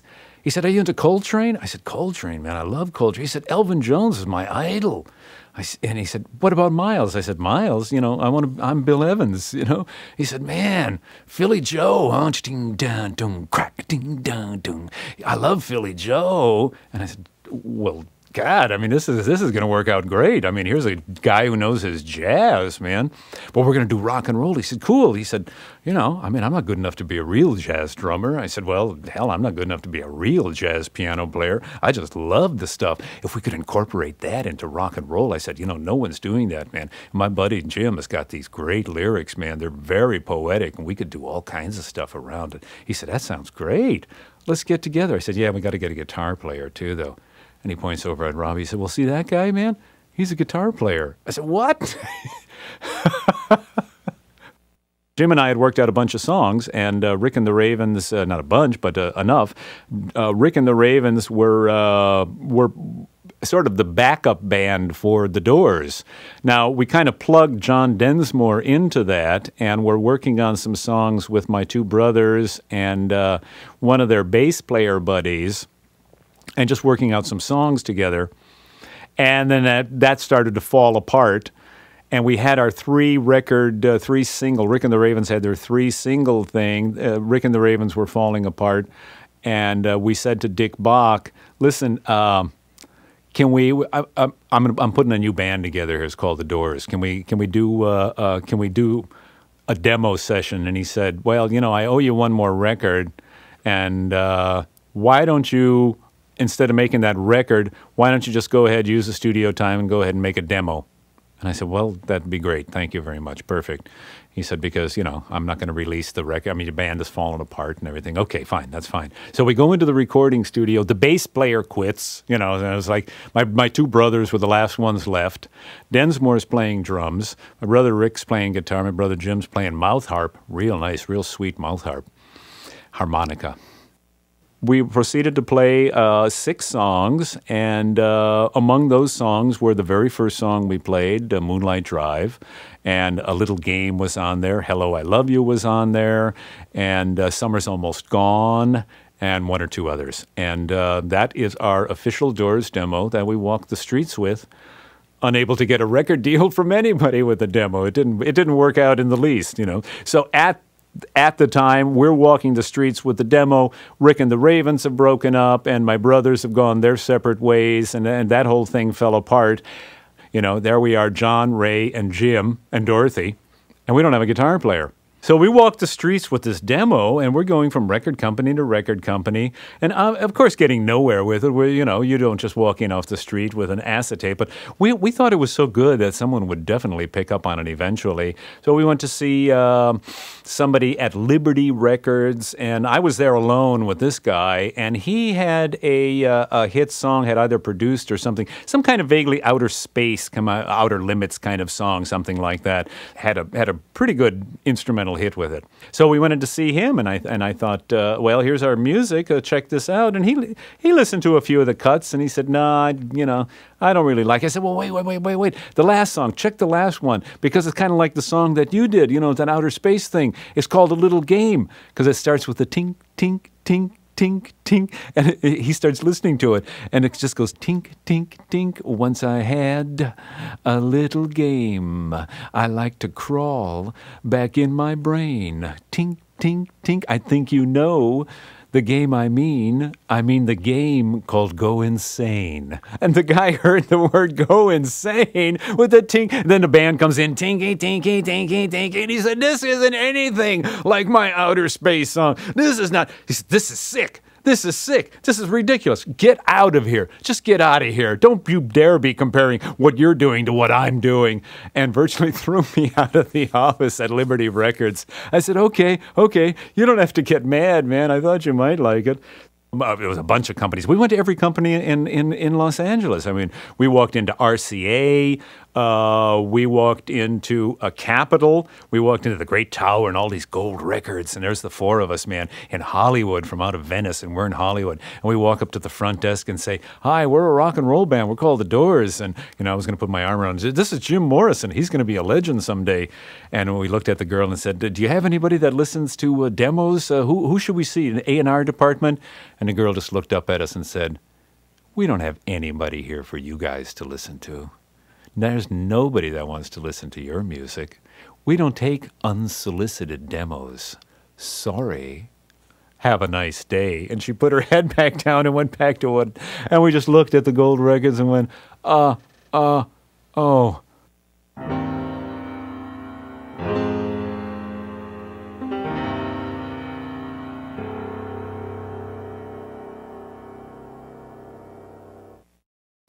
Not getting anywhere with the demo, and Rick and the Ravens breaking up, my brother's moving on. We needed a guitar player, and John Densmore said, "Wait, let's get Robby Krieger. That guy I introduced you to at the meditation, man. Let's get him down to play." And we said, "Okay, that sounds good. Let's give it a try, man." So in comes Robby Krieger. We go over to Hank Olguin's house. He lived behind the bus station in Santa Monica, the famous little house that's no longer there behind the Santa Monica bus station. And Hank was an actor in one of my UCLA student movies in Evergreen. He's the guy in the shower with Dorothy. And Hank said, "Sure, man, you can use my place anytime you want." He had a piano there, and it was closed. We couldn't do it at UCLA because the rooms were too small at UCLA. So at Hank's house, there was a piano in the living room. I said, "Okay, let's do it." And so we brought over a little amplifier with a mic for Jim. John brought his drums over. Robby came by with a guitar and a little amplifier, plugged that in, opened his guitar case up, took the guitar out, and then he opened that little thing in the neck, that little compartment in the neck, and he brings out this broken bottleneck. And I looked at it and said, "Jesus Christ, what the hell is that, man? What is that? Is that for self-defense?" He said, "No, man," because it was a jagged neck of a bottle. And it was perfect size. You could hold it in your hand and poke somebody's eyes out or slash their cheek with it. I said, "You live in a rough neighborhood?" He said, "I live in Pacific Palisades." I said, "Well, what is this bottleneck for, man?" He said, "Watch this." And he puts it on his finger and he goes, "Bow." And I said, "Oh, my God." Morrison heard the sound and started to elevate. I swear Morrison moved about 2 inches off the ground, very imperceptibly, but Robby Krieger playing that bottleneck on that low E string sounded like Ravi Shankar doing a very, very slow section of the opening section of a raga. And I said, "Wow, that's incredible." He says, "Yeah, it's a bottleneck, man. We're playing the blues." I said, "Whoa," and he went, "Oh, God, it's Muddy Waters, man. It's incredible." So I said, "Okay, listen, let's get started. Let's play a song." Jim said, I love that sound, man. I love that sound. That sounds incredible. Just play that, man. Play that." And I said, "What song should we do?" Jim said, "Let's do Moonlight Drive." I said, "Okay." And I showed Robby the chord change. It's very simple, Moonlight Drive, and a bluesy thing. And Jim said, play that, use that bottleneck. Play the bottleneck on Moonlight Drive, man. That's a cool sound." Lit up a joint, smoked a joint, passed it around. The Doors entered the communal psychedelic state, and we began to play the song. John knew the song, so we began to play it. He counted off 1, 2, 3, 4, ching, ching, ching, ching, ching. It was kind of funky at the time, a little different from the recorded version that came around. It had a funk to it, and it was kind of like vaguely a James Brown or a funk song. And I'm playing dun chinga dun ka dun ka dun. Robby comes in, bow, and Morrison starts to sing, "Let's swim to the moon. Let's climb through the tide." And man, we hit a groove that just was too cool. I couldn't believe it. I had a transcendental experience right then and right there, just the four of us in that room. Nobody else was there, and the whole thing just elevated up to a level that after it was over with, I said to the guys, "I played music all my life, man. I've been playing since I've been 7, 8 years old. I played with a lot of bands and a lot of musicians, but I have never played music until this moment. And we finally get to Columbia Records and dropped it off at Columbia Records, and they said, yeah, we've got somebody in A&R that listens to stuff coming in off the street, and just leave your telephone number. And a couple of days later, Jim gets a call. He wrote his number on the on the demo, on the jacket of the demo. Jim gets a call from a guy at Columbia Records named Billy James, actually from Billy James' secretary. Billy James' secretary says, Billy would like to see you. Billy James, Mr. James would like to meet with you boys. Would you come down? Can you come down, tomorrow at 3 o'clock? We say, yeah, we can be there. And Jim comes over and tells me we've got an appointment tomorrow at Columbia Records at 3 o'clock. Bam, the next day we're there. Just Jim and I. The two of us went in, and in walks Billy James. They bring us into the office. We sit down. Billy was out. In walks Billy James into his office. I took one look at him and just giggled, man. Because Billy was ahead. You could look right into his eyes and you could see he's hip. He knows what's going on. Billy is a stoner. All right, man. And he's called us into his office, into the inner sanctum, the sanctum sanctorum. And we're there. And then, Billy looks at me and says, what's the matter? And Jim said, nothing, man. He's just kind of excited. He's happy. He's happy to see you. And Billy says, well, that's cool, because, I'm happy to see you guys too. And we're, yeah, all right, man. So we're in his office, and he said, hey, I like your stuff, man. It's a little raw, needs some work on it. And then we say, hey, we got a guitar player. We got a great bottleneck guitar player. He said, well, that's fabulous. He said, that's great, because we want to sign you guys. I said, whoa, deal. Let's do it, man. And he said, okay. He said, is there anything, I'll get the paperwork together. And he said, listen, is there anything you need? We said, what do you mean? Yeah, we need, we could use some money. He said, well, I can't give you any money, but I'll tell you what I can do. We've just bought Vox. Vox musical instruments are now a part of Columbia. I can get you some free equipment if you want. I said, you're kidding. He said, yeah, why don't you drive out there, out to the valley. It's out in the valley, and just go out there and see what you want and pick it out, and just tell them, you're the Doors and you're signed to Columbia Records now, and tell those guys to give you anything you want, within reason. I mean, don't go out there and try to get 1,000 pieces of equipment, but if you need something, go get it. I said, solid, man. Great. Let's go do it. A couple of days later, we drive out, all four of us jump into John Densmore's van and drive on out. Robby's complaining all the way. Yeah, Vox, man, Vox. I said, what are you talking about, man? Brian Jones plays that Vox teardrop-shaped guitar. He said, that guitar is no good. I've seen that guitar. I said, well, how about the amps? They got good amps, everybody uses those Vox amps. He said, well, let's go and check them out. I don't know about that. So we get out to the Vox place, and they take us into the showroom where all the stuff is set up, and they say, okay, well, you boys take a look at what you want. And there it is for me, the Vox organ, the Vox Continental. It's that red and black organ with the Z chrome on the legs, 2 Z chrome legs. And I have seen every English band that was using an organ was playing a Vox Continental organ. Black and white keys are reversed. And I said, I want that. I need that. That I must have.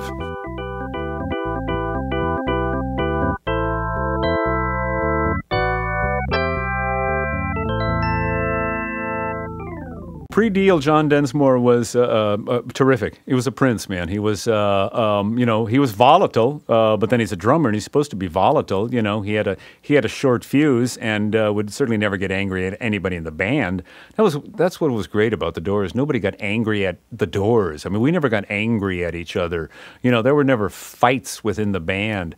No matter how crazy Jim got in his later years, we'd come into rehearsal, man, and it was Jim again. It was the four of us working on songs. There was always a tranquility and always a purpose to being in a rehearsal room. Being in a rehearsal room was, the whole point of it was to make the best possible music you could make. See, here's the way it works with the Doors. There are 4 guys in the band. Each person is as essential as anybody else in the band. The drums are as important as the words. The words are as important as the guitar. The guitar is as important as the keyboard bass guy.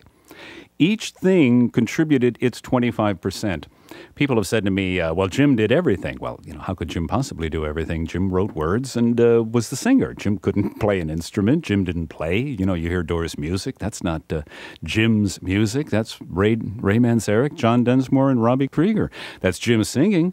And most of the times, those are Jim's words. When you hear John Coltrane playing a saxophone, he didn't show McCoy Tyner how to play the piano. He didn't tell Elvin Jones how to play the drums, Those are each guy. Jimmy Garrison plays those bass lines, man. That's John Coltrane is not showing Jimmy Garrison how to play bass, Elvin Jones how to play drums. It's the same thing with the Doors. Jim didn't tell anybody how to play their instrument. Jim never suggested to me play an A minor there, And Jim didn't say, Ray, an E minor ninth would sound good in Riders on the Storm. Nothing was ever said. We each had our area of expertise. That was one quarter of the pie. You remove any one of those quarters and you don't have anything. The only reason people think Jim did everything is because Jim's so incredibly charismatic. He's exactly what a lead singer is supposed to be. He's charismatic and he's handsome and dressed like a black mamba and was an absolutely fabulous guy and he would jump around on stage. He was a great leaper and a shaman on stage. So naturally Jim got all the attention. And people would think that this is Jim Morrison's music. Well, in fact, it's the Doors' music, and Jim would be the first one to tell you that. As a matter of fact, we were introduced at a huge concert somewhere. The DJ that was doing the announcing came out on stage, and he said, "Ladies and gentlemen, Jim Morrison and the Doors." And the guy came off the stage. People are screaming. The guy comes off the stage, and Jim Morrison grabs this DJ and says, "Hey, man, go introduce us the right way." And he said, I just did. He said, "No, you didn't." He said, what are you talking about? I said, "Jim Morrison and the Doors." Jim said to him, "That's not the name of this band. Do you know what the name of the band is?" He said, "Well, it's the Doors." Jim said to him, "Well, go back up there and say, 'Ladies and gentlemen, the Doors,' you jerk." The guy went back up on stage and said, "Ladies and gentlemen, here they are, the Doors." Audience screams, and out we came. So for Jim and for John and for Ray and for Robby, it was the Doors, man. It was a magic circle. You did not break that magic circle. You did not alter that magic circle by this superimposition of any ego. See, this is not an ego game with the Doors. The whole point of this is not to be involved in your own personal ego, but to get into the higher ego, the higher state of consciousness that art permeates. Art is a higher state of consciousness. That's what we were trying to do, to attain a non-egotistical artistic state in which we would give up being Jim Morrison, Ray Manzarek, John Densmore, and Robby Krieger, and enter into that magic circle, into that circle of the Grail, the Knights of the Round Table. And man, I got to tell you, it's a beautiful place to live. We can all do it. We can all do it on this planet. This is what the hippies are all about. This is what the 60s are all about. We can all do it on this planet if we want to. We can attain a magical state of grace and turn this planet into a virtual Garden of Eden if we want to, if we have the courage. If we have the courage and if we have the guts to leap up into that free place, to leap beyond all of those confines and dictates of the prevailing myth that we live by, and to create a new myth for ourselves, the myth of the 21st century. That's what we have to do. You know what's interesting is that there I am playing a Vox Continental organ and a Fender Rhodes piano bass, and obviously there's no bass player on the stage. There's four guys. One guy is singing. The other guy's playing a guitar. There's a drummer and a guy playing keyboards. You'd look at the band and you'd say, "Where's the bass player?" They don't have a bass player. And yet you heard down there something going boom, boom, boom, boom, boom, boom, boom, boom, boom, boom, repeating lines over and over. My God, there's a sound of a bass. That's what was great about the Fender Rhodes keyboard bass. It sounded just like a bass. We put it through a Fender Bassman amplifier, and that was our bass player. And not one person ever came up to me and said, "You guys need a bass player. How come you don't have a bass player?" The entire career of the Doors, no one ever said to me, "Get a bass player." That never happened. However, Owsley did come up to us, Augustus Stanley Owsley, the king of acid in San Francisco, the guy who was like a manufacturer of LSD. And we were playing at the Fillmore Auditorium. Owsley comes up to me after the set, and he's just kind of blazing. And he looked at me and he said, "You know, you guys are great, but you got to get a rhythm guitar player, man." I said, what are you talking about? He said, you got to get a rhythm guitar player. I said, a rhythm guitar player? I expecting, you get a bass player. You got to get a rhythm guitar player. Why do I have to get a rhythm guitar player? Why do we need a rhythm guitar player? He said, the holes, man, the holes. Somebody's got to fill those holes. You guys have got too many holes in your music. And I said, Stanley, that's where the void shines through. And he went, oh, just kind of turned around and ran off. And I never saw the man ever again or ever talked to him ever again.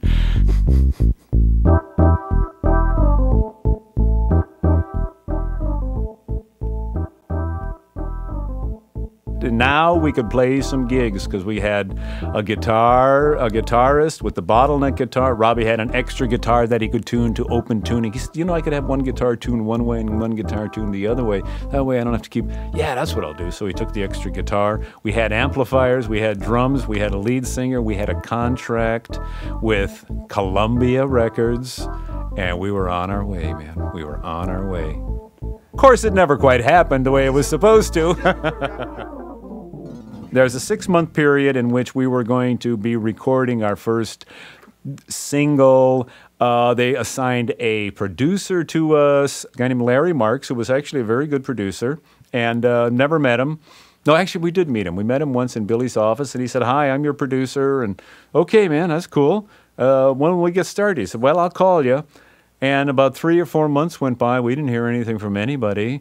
And John Densmore was over at Billy's office. We were all over at Billy's office saying, hey, what's going on? Well, I don't know. It's not my job. I'm just the A&R. I just put the people together. You'll have to talk to Marks, man. It's not up to me. And Billy said, there's nothing I can do about it. John happened to be looking over at Billy's desk and sees a pickup list and a drop list. On the pickup list are a bunch of local bands and bands from around the country. Nobody's ever heard of them. Nobody ever did or ever will. And he's looking down the drop list, and there at number 6 on the drop list, it says The Doors. And we walk out the door after the meeting, and John says, hey, we're on the drop list, man. I said, what are you talking about? He said, I was sneaking a peek on Billy's desk. They're going to drop us. We said, well, the hell with them, man. Let's get out of the contract. We went back into the office and said, hey, Billy, we want out of the contract, man. If they're not going to record us tomorrow, just let us go. He said, wait a minute, why don't you wait a couple more months? You got 2 more months to go on your contract. They'll pay you $1,000 if they're going to drop you. And we said, forget it, man. Just forget it. Just give us our release. Just let us sign a piece of paper. We're out of here. I've got my Vox organ. What do I care, man? We're out of here. We're gone. We're off to the next record company. We're going to go play some gigs, I didn't say this to him, but that's what I thought to myself. Hey, we're going to go play some gigs and work around town. We're going to get signed by somebody. Somebody will want to get us. And the rest is history.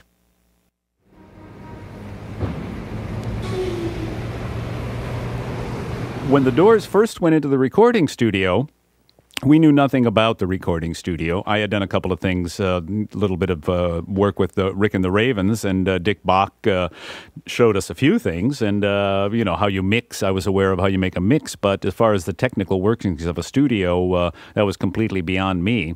So lo and behold, Jack Holtzman, the president of Elektra Records, who signed us, one day introduced us outside of the Whiskey A Go-Go, introduced us. He said, boys, I'd like you to meet your producer, Paul Rothchild.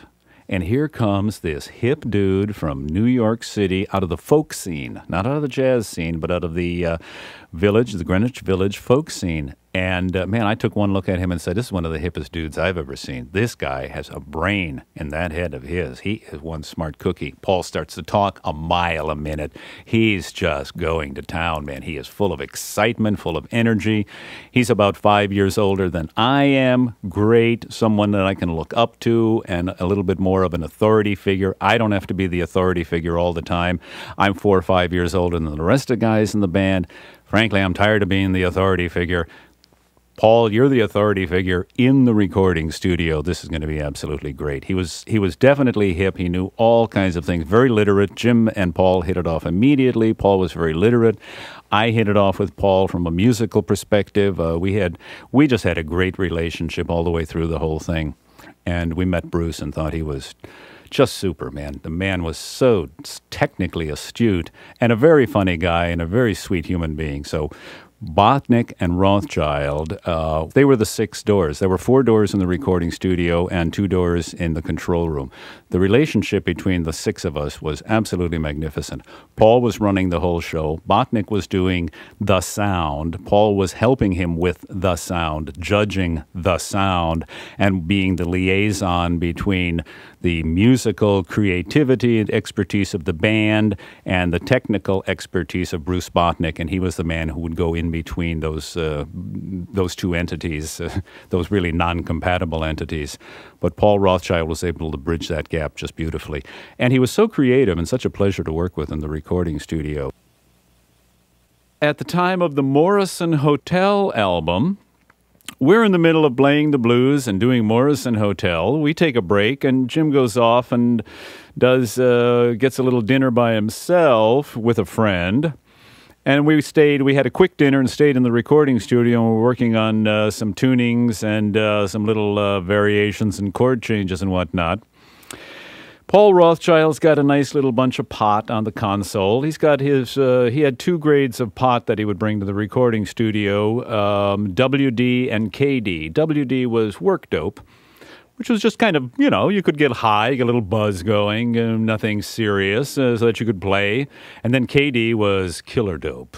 That was for after the session. That was when you gave it the pot test to see, okay, we've got 5 takes of the song. Let's have a little KD, sit back, relax, listen to it, and see which one's got the groove. So he's got a little WD out right after dinner. Jim walks in with one of his friends. I forget who it was. And the chief of police of the city of Los Angeles and Lawrence Harvey.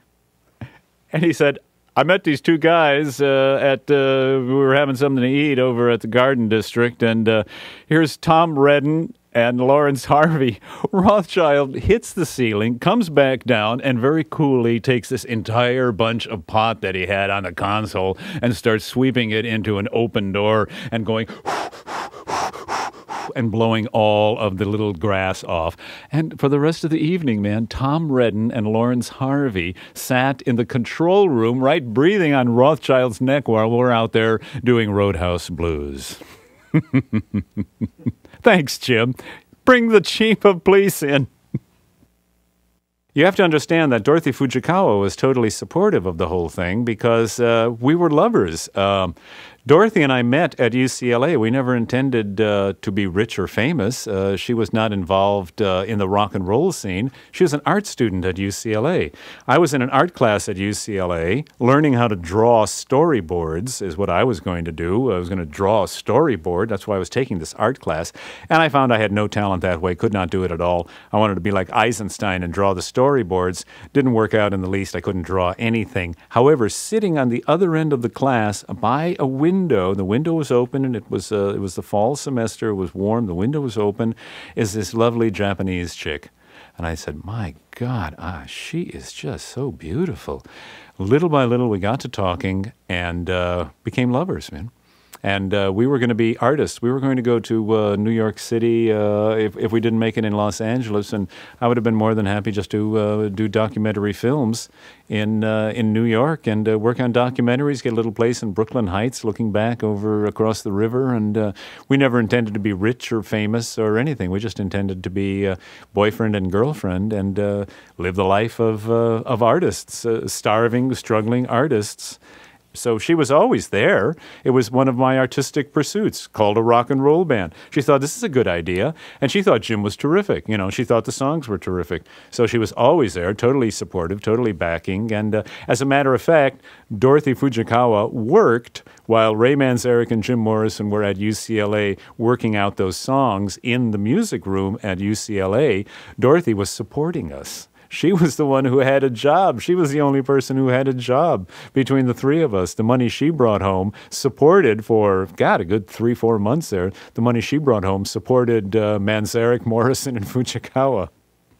Dorothy is actually the one who had the record for Brecht and Weill. She was into German 30s music and Duke Ellington music is what she was into. She knew a little bit about jazz, and, she liked Charlie Mingus a little bit. And The Brecht and Weill song that the Doors did is called The Whiskey Bar, or the Alabama song as it's actually called, and it comes from an opera written by Kurt Weill and Bertolt Brecht, who are German composers. It was approximately 1928-1930 Germany, the rise and fall of the city of Mahagoni, and it's a story of Western decadence, and there's a song in there called The Whiskey Bar, as we called it, the Alabama song, and Lottie Lenya, sung by a woman, Show Me the Way to the Next Whiskey Bar. So that was actually Dorothy's record, and she's the one who played it for us, played it for me and for Jim. And at some point or another, because we had that record around the house, Dorothy said, you know what, why don't you guys do kind of a rock version of The Whiskey Bar? And we kind of looked at her and said, hey, you know what? That's a crazy idea, but that's a good idea. So we worked out the chord changes, man, and just got down on it. Brecht and Weill, 1928, 1930, Germany enters into Southern California, Venice, 1966, 1967.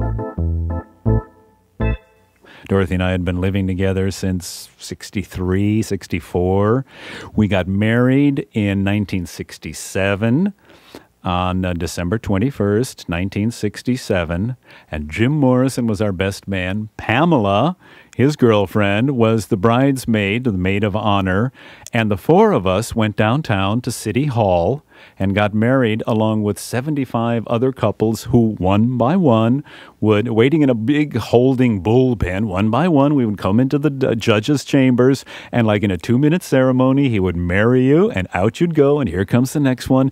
And this holding pen had 75 or so couples in it, 50 Chicano couples, 24 black couples, and the other couple was these four hippies, you know, the interracial hippies with the other two people. So we get married at City Hall. It was a quick, simple little, do you take this man to be your, yes, do you take this woman to be your lawful yet? I do.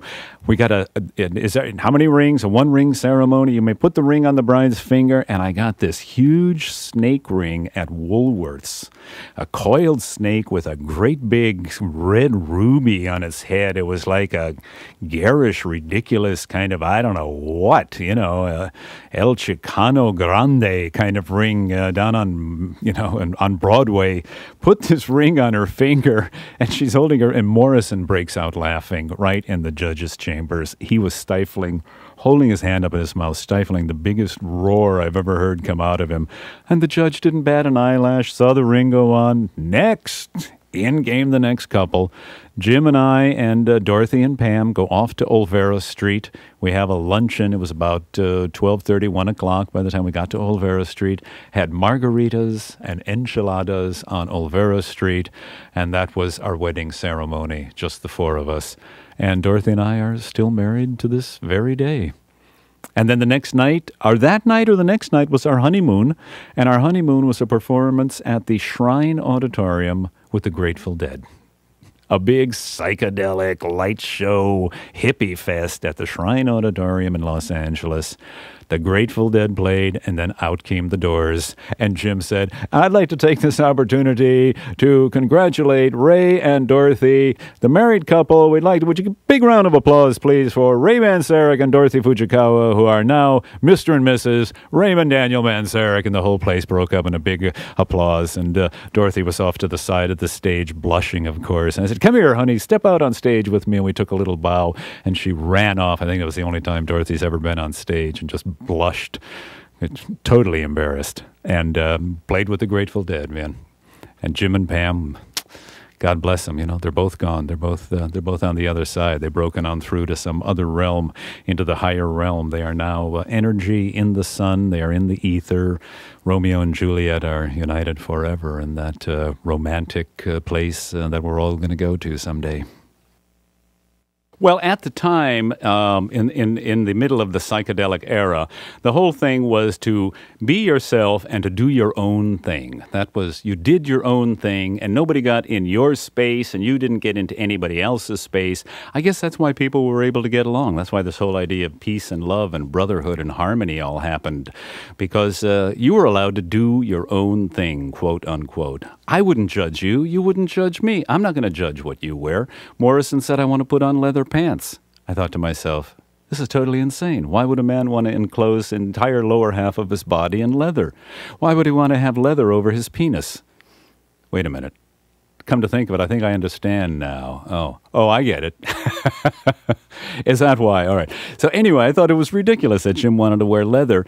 And he said, I want to wear leather pants. I said, why, man? And he said, like Marlon Brando in The Fugitive Kind. I said, oh, I gotcha. Like Marlon Brando's snakeskin jacket. He said, exactly, man. He said, I can't afford a snakeskin jacket, but we can afford a pair of leather pants. I said, okay. He said, where can I get them? I said, God, at a cowboy store. I don't know where you get leather pants, Jim. I said, but let me look around. I'll tell you what, let me look around. I thought, okay, I'm going to find Jim some leather pants, man. So it was like my job.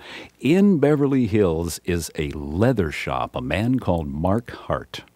Mark Hart was on Little Santa Monica Boulevard, and he was an old European tailor, a man from Germany, and he made leather jackets, leather suits, leather coats, leather sport coats, and leather pants in a European style, a decidedly baggy sort of German, post-World War II, certainly not Nazi or anything, but just kind of in a lame European style.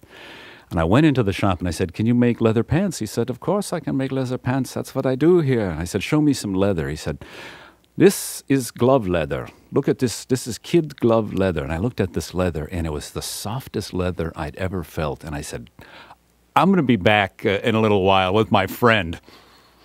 I said, Jim, I found it, man. Come on. This is it. This is the shop. Mark Hart. So Jim, Dorothy Fujikawa, Ray Manzarek go off to Mark Hart, walk into the shop, and I said, feel this leather, man. And I said, bring out that kid glove leather. And I said, Jim, look at this, man. Jim felt the leather, and he said, this is perfect. This is it, man. This is this soft. That's what I want. I said, I thought you wanted some kind of like stiff kind of leather, like cow. He said, I don't want cowhide, man. I want this kid glove leather. That's what I want. And I turned to Mark Hart, and I said, can you make a pair of pants out of this? He said, that is for gloves. You do not make pants. Why do you think it's called glove leather? It's kid glove leather. That's for gloves. You cannot make pants out of that. And Jim said, can't you make me a pair of pants? He said, well, I can. I've never done it. I can do it. I can work anything in leather. Well, how do you want them cut? Let me take your measurements. What kind of cut do you like? You like this with a double pleat and you like a lot of room? And Jim said, no. Cut them like jeans. Cut my pants like Levi's. And Mark Hart went, what? You want this finest leather cut like Levi's, like a cowboy pants? What is the matter with you? And Jim said, that's what I want. And I said, hey, that's what he wants. We're paying for it. Mark Hart said, all right, I will do it. Come back in 2 weeks. Took Jim's measurements, man, and sure enough, in 2 weeks we came back, and they were super. They just fit. They were like snakeskin. He looked like a snake, man. He looked like a black mamba. He put on those leather pants, and from the waist down, he had turned into a black mamba, and that was the beginning of Jim Morrison's sex symbol, Jim Morrison's sex idol on stage. When he became the black mamba, that was it, man. It was all over. All the women who saw him just absolutely fell in love. Well, here's what happened as far as our uniforms, our band uniforms were concerned. Jim obviously was going to wear those leather things and wore a poet's shirt on the top. It was a perfect combination. He wore a loose-fitting kind of Russian collar poet's shirt with large sleeves and plenty of room, a kind of a billowy quality to them. And then he wore these hip-hugging, tight black leather jeans with an American Indian concho belt.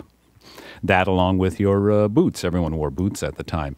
I was more inclined towards the Zeidler and Zeidler Jazz Cat, DeVos,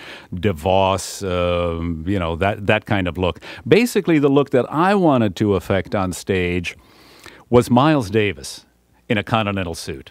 That's how I wanted to look. I wanted to look like Miles because Miles was, this is a couple of years earlier, that period of 1958 to 1964, just before the Beatles came over. Jazz was king, and Miles Davis was the king of cool. He was the absolute coolest dude on the planet. He had the best looking clothes, just cut so beautifully, so nicely, so casual, and yet so elegant at the same time.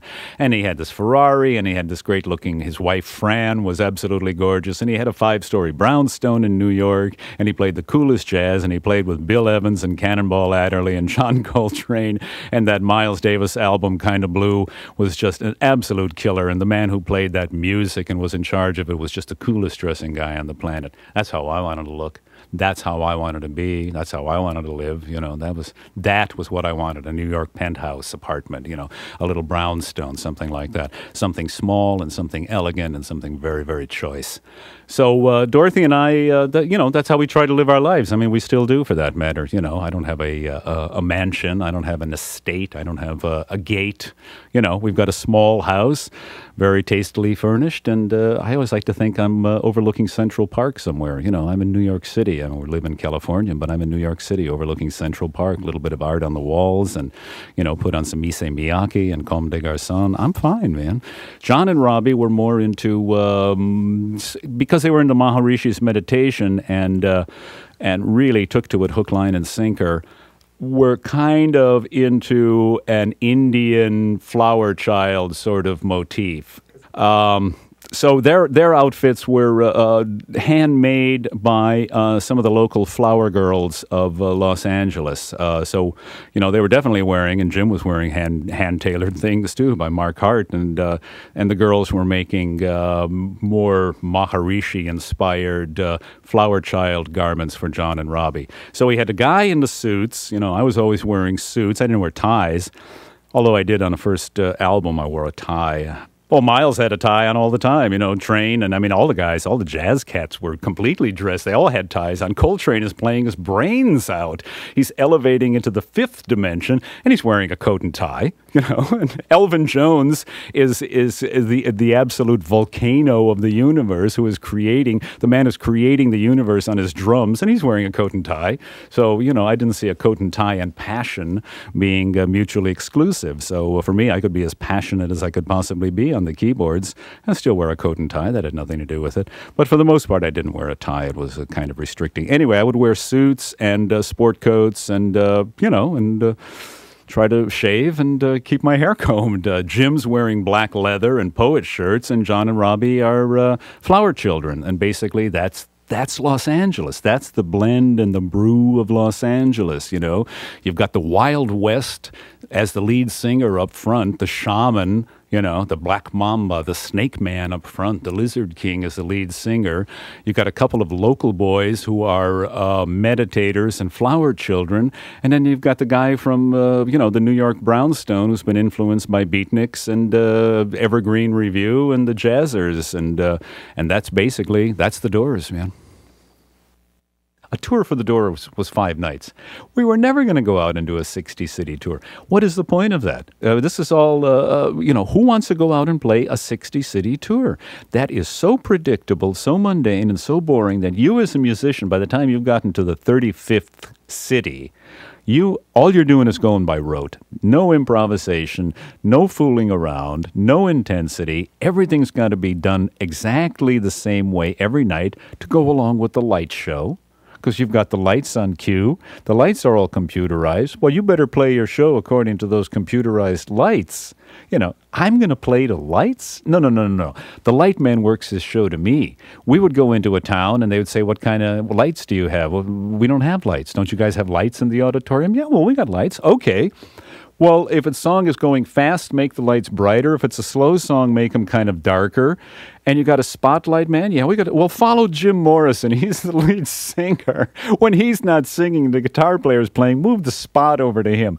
Those were our lighting instructions. You don't have to do anything with lights. It's a psychic hypnotic thing that, man, I don't care if there were lights in the place or no lights or nothing. It didn't matter. Is there sound? Jim at the microphones, Robby on his guitar, John's on his drums, Ray's on his organ. Is there an audience out there? We'll work the magic. we improvised all the time. That was the whole point of it. The Doors were like essentially like a blues band, jazz band. What you had in a jazz band, you have your basic song structure, and then you have a whole free blowing section. No one knows what anybody's going to do. You're going to be working off of a basic foundation, but anybody is free to go anywhere they want, and at the end of everybody's solo, you come back, restate the song, and that's the end of the song. The Doors did exactly the same thing.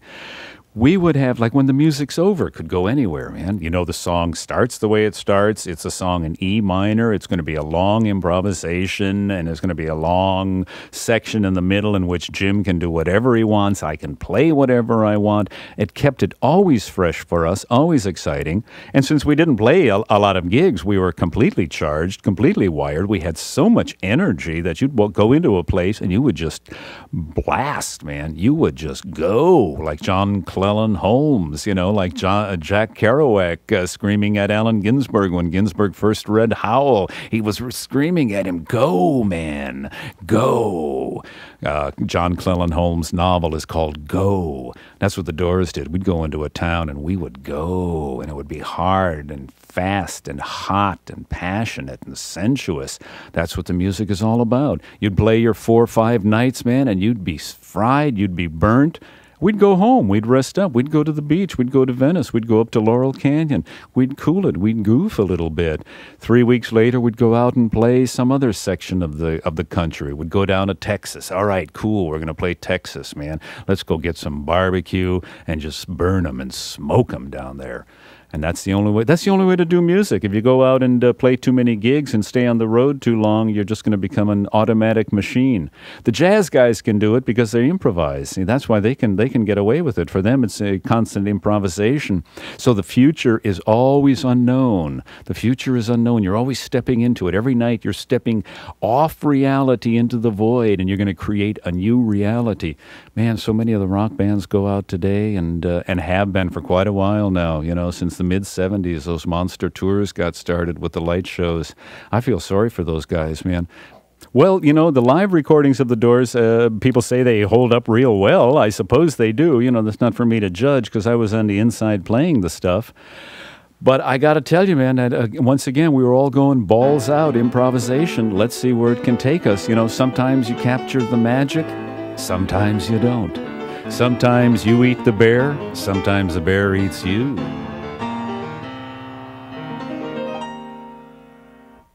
You're going to do this one time and one time only. You do it like it's your last time on planet Earth, man. You give it everything you have.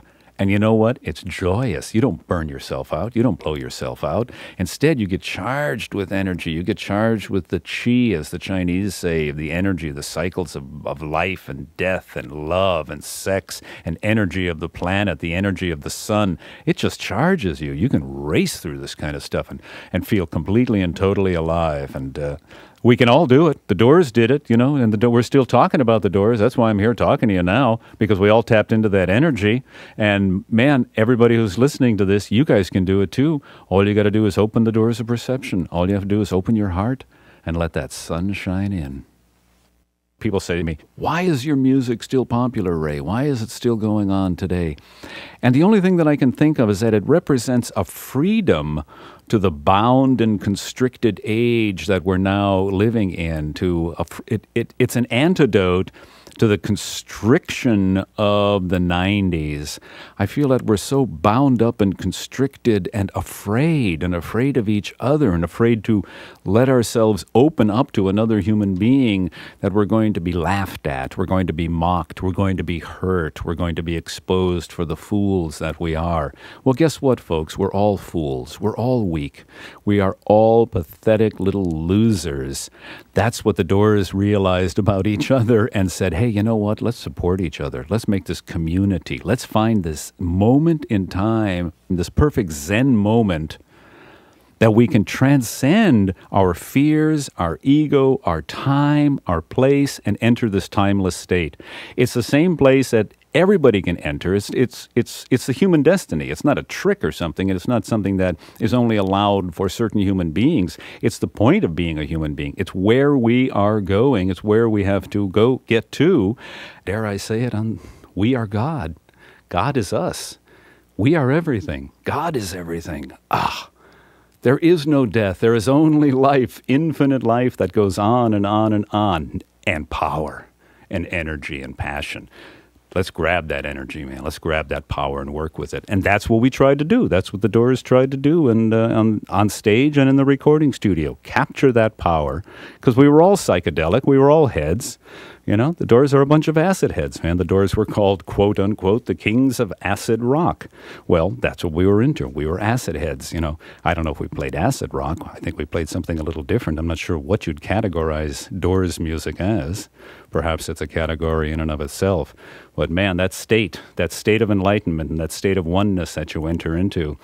And it says in the Bible, Jesus said, look how good it is for brethren to dwell together in harmony. And boy, at a Doors concert, that's what we did. The Doors and the audience, we dwelled together in a state of harmony. And it was sweet and it was good. Well, Jim's always around, you know, and it's not so much that you feel guided by Jim, it's that you feel that Jim's always in the room, you know, he has a tendency to come in, so, you know, his spirit is always there, and he's always a good friend, and, you know, he's not here to defend himself, man, so I'm going to take care of that dude, you know, because I love that guy. That guy was a damn good friend of mine, a damn good poet, a great entertainer, a shaman, a great human being, and I swear, if that bottle hadn't gotten him, you know, if that booze hadn't gotten him, he'd be around today and we'd be screaming and jumping and scratching and hollering just like we were in 1967. Well, the Doors are going to now go down in certainly, you know, the history books for a while anyway. I don't know where the Doors will be 100 years from now, but I'd say for the next 50 years as part of American popular music of the second half of the 20th century, I think the Doors certainly have their place in that, you know, that arena of popular performers. And for me, rock and roll is, you know, Elvis Presley, Little Richard, Fats Domino, Jerry Lee Lewis, and all those cats. And then the 60s come along, and it's the Beatles and the Stones and Dylan and the Doors. And then it keeps on going into the 70s and the 80s, and now we're into the 90s. But I think the Doors are part of that classic mythology of the Doors, Jimi Hendrix, Janis Joplin, Bob Dylan, that thing that America was in the 60s, and I think that thing that America was is like Paris in the 20s. When I was in the 60s, I always looked back at Paris in the 20s, the Dadaists and the Surrealists and the artists after World War I, all the great art that was being produced in Paris and Berlin, and in Russia too, with the Russian constructivists, Mayakovsky and the Rodchenko and all of those guys, and Brecht and Weil in Germany, and all of the great French artists, both the musicians and the painters and everything. We look back on that era from the 60s and said, gosh, I wish we were in Paris in the 20s. And I think what we created in the 60s is that same sort of thing to kids today. I've heard kids say to me, gosh, I wish I was there in the 60s with you guys. And I say to them, you know, that's the way I used to feel about the 20s, man. God, I wish I was there in the 20s. You see, any moment in time is yours. It belongs to you. All you have to have is the courage to step outside of the norm, step outside of the accepted way of doing things, and look back at that and say, this is right, this is not right. This is right for me, I'll do that, that's acceptable, that's right. The good is always right.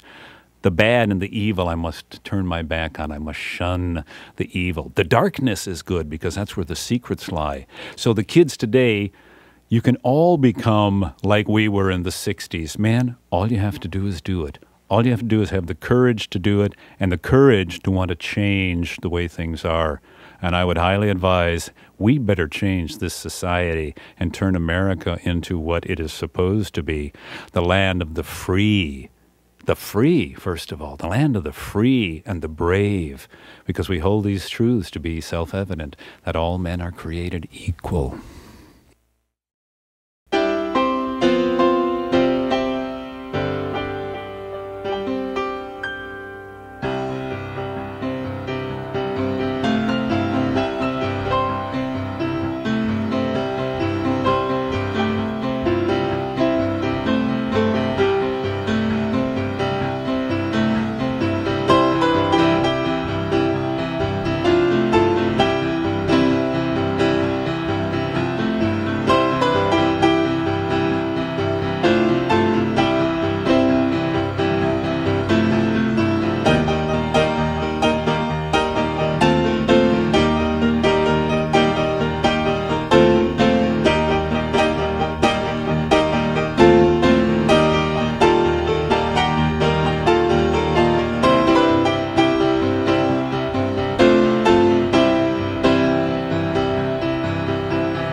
Now I'm going to go home and watch UCLA play basketball. They're still on. They're still playing in the playoffs. It's still tournament time, and I'm still watching them. Good night.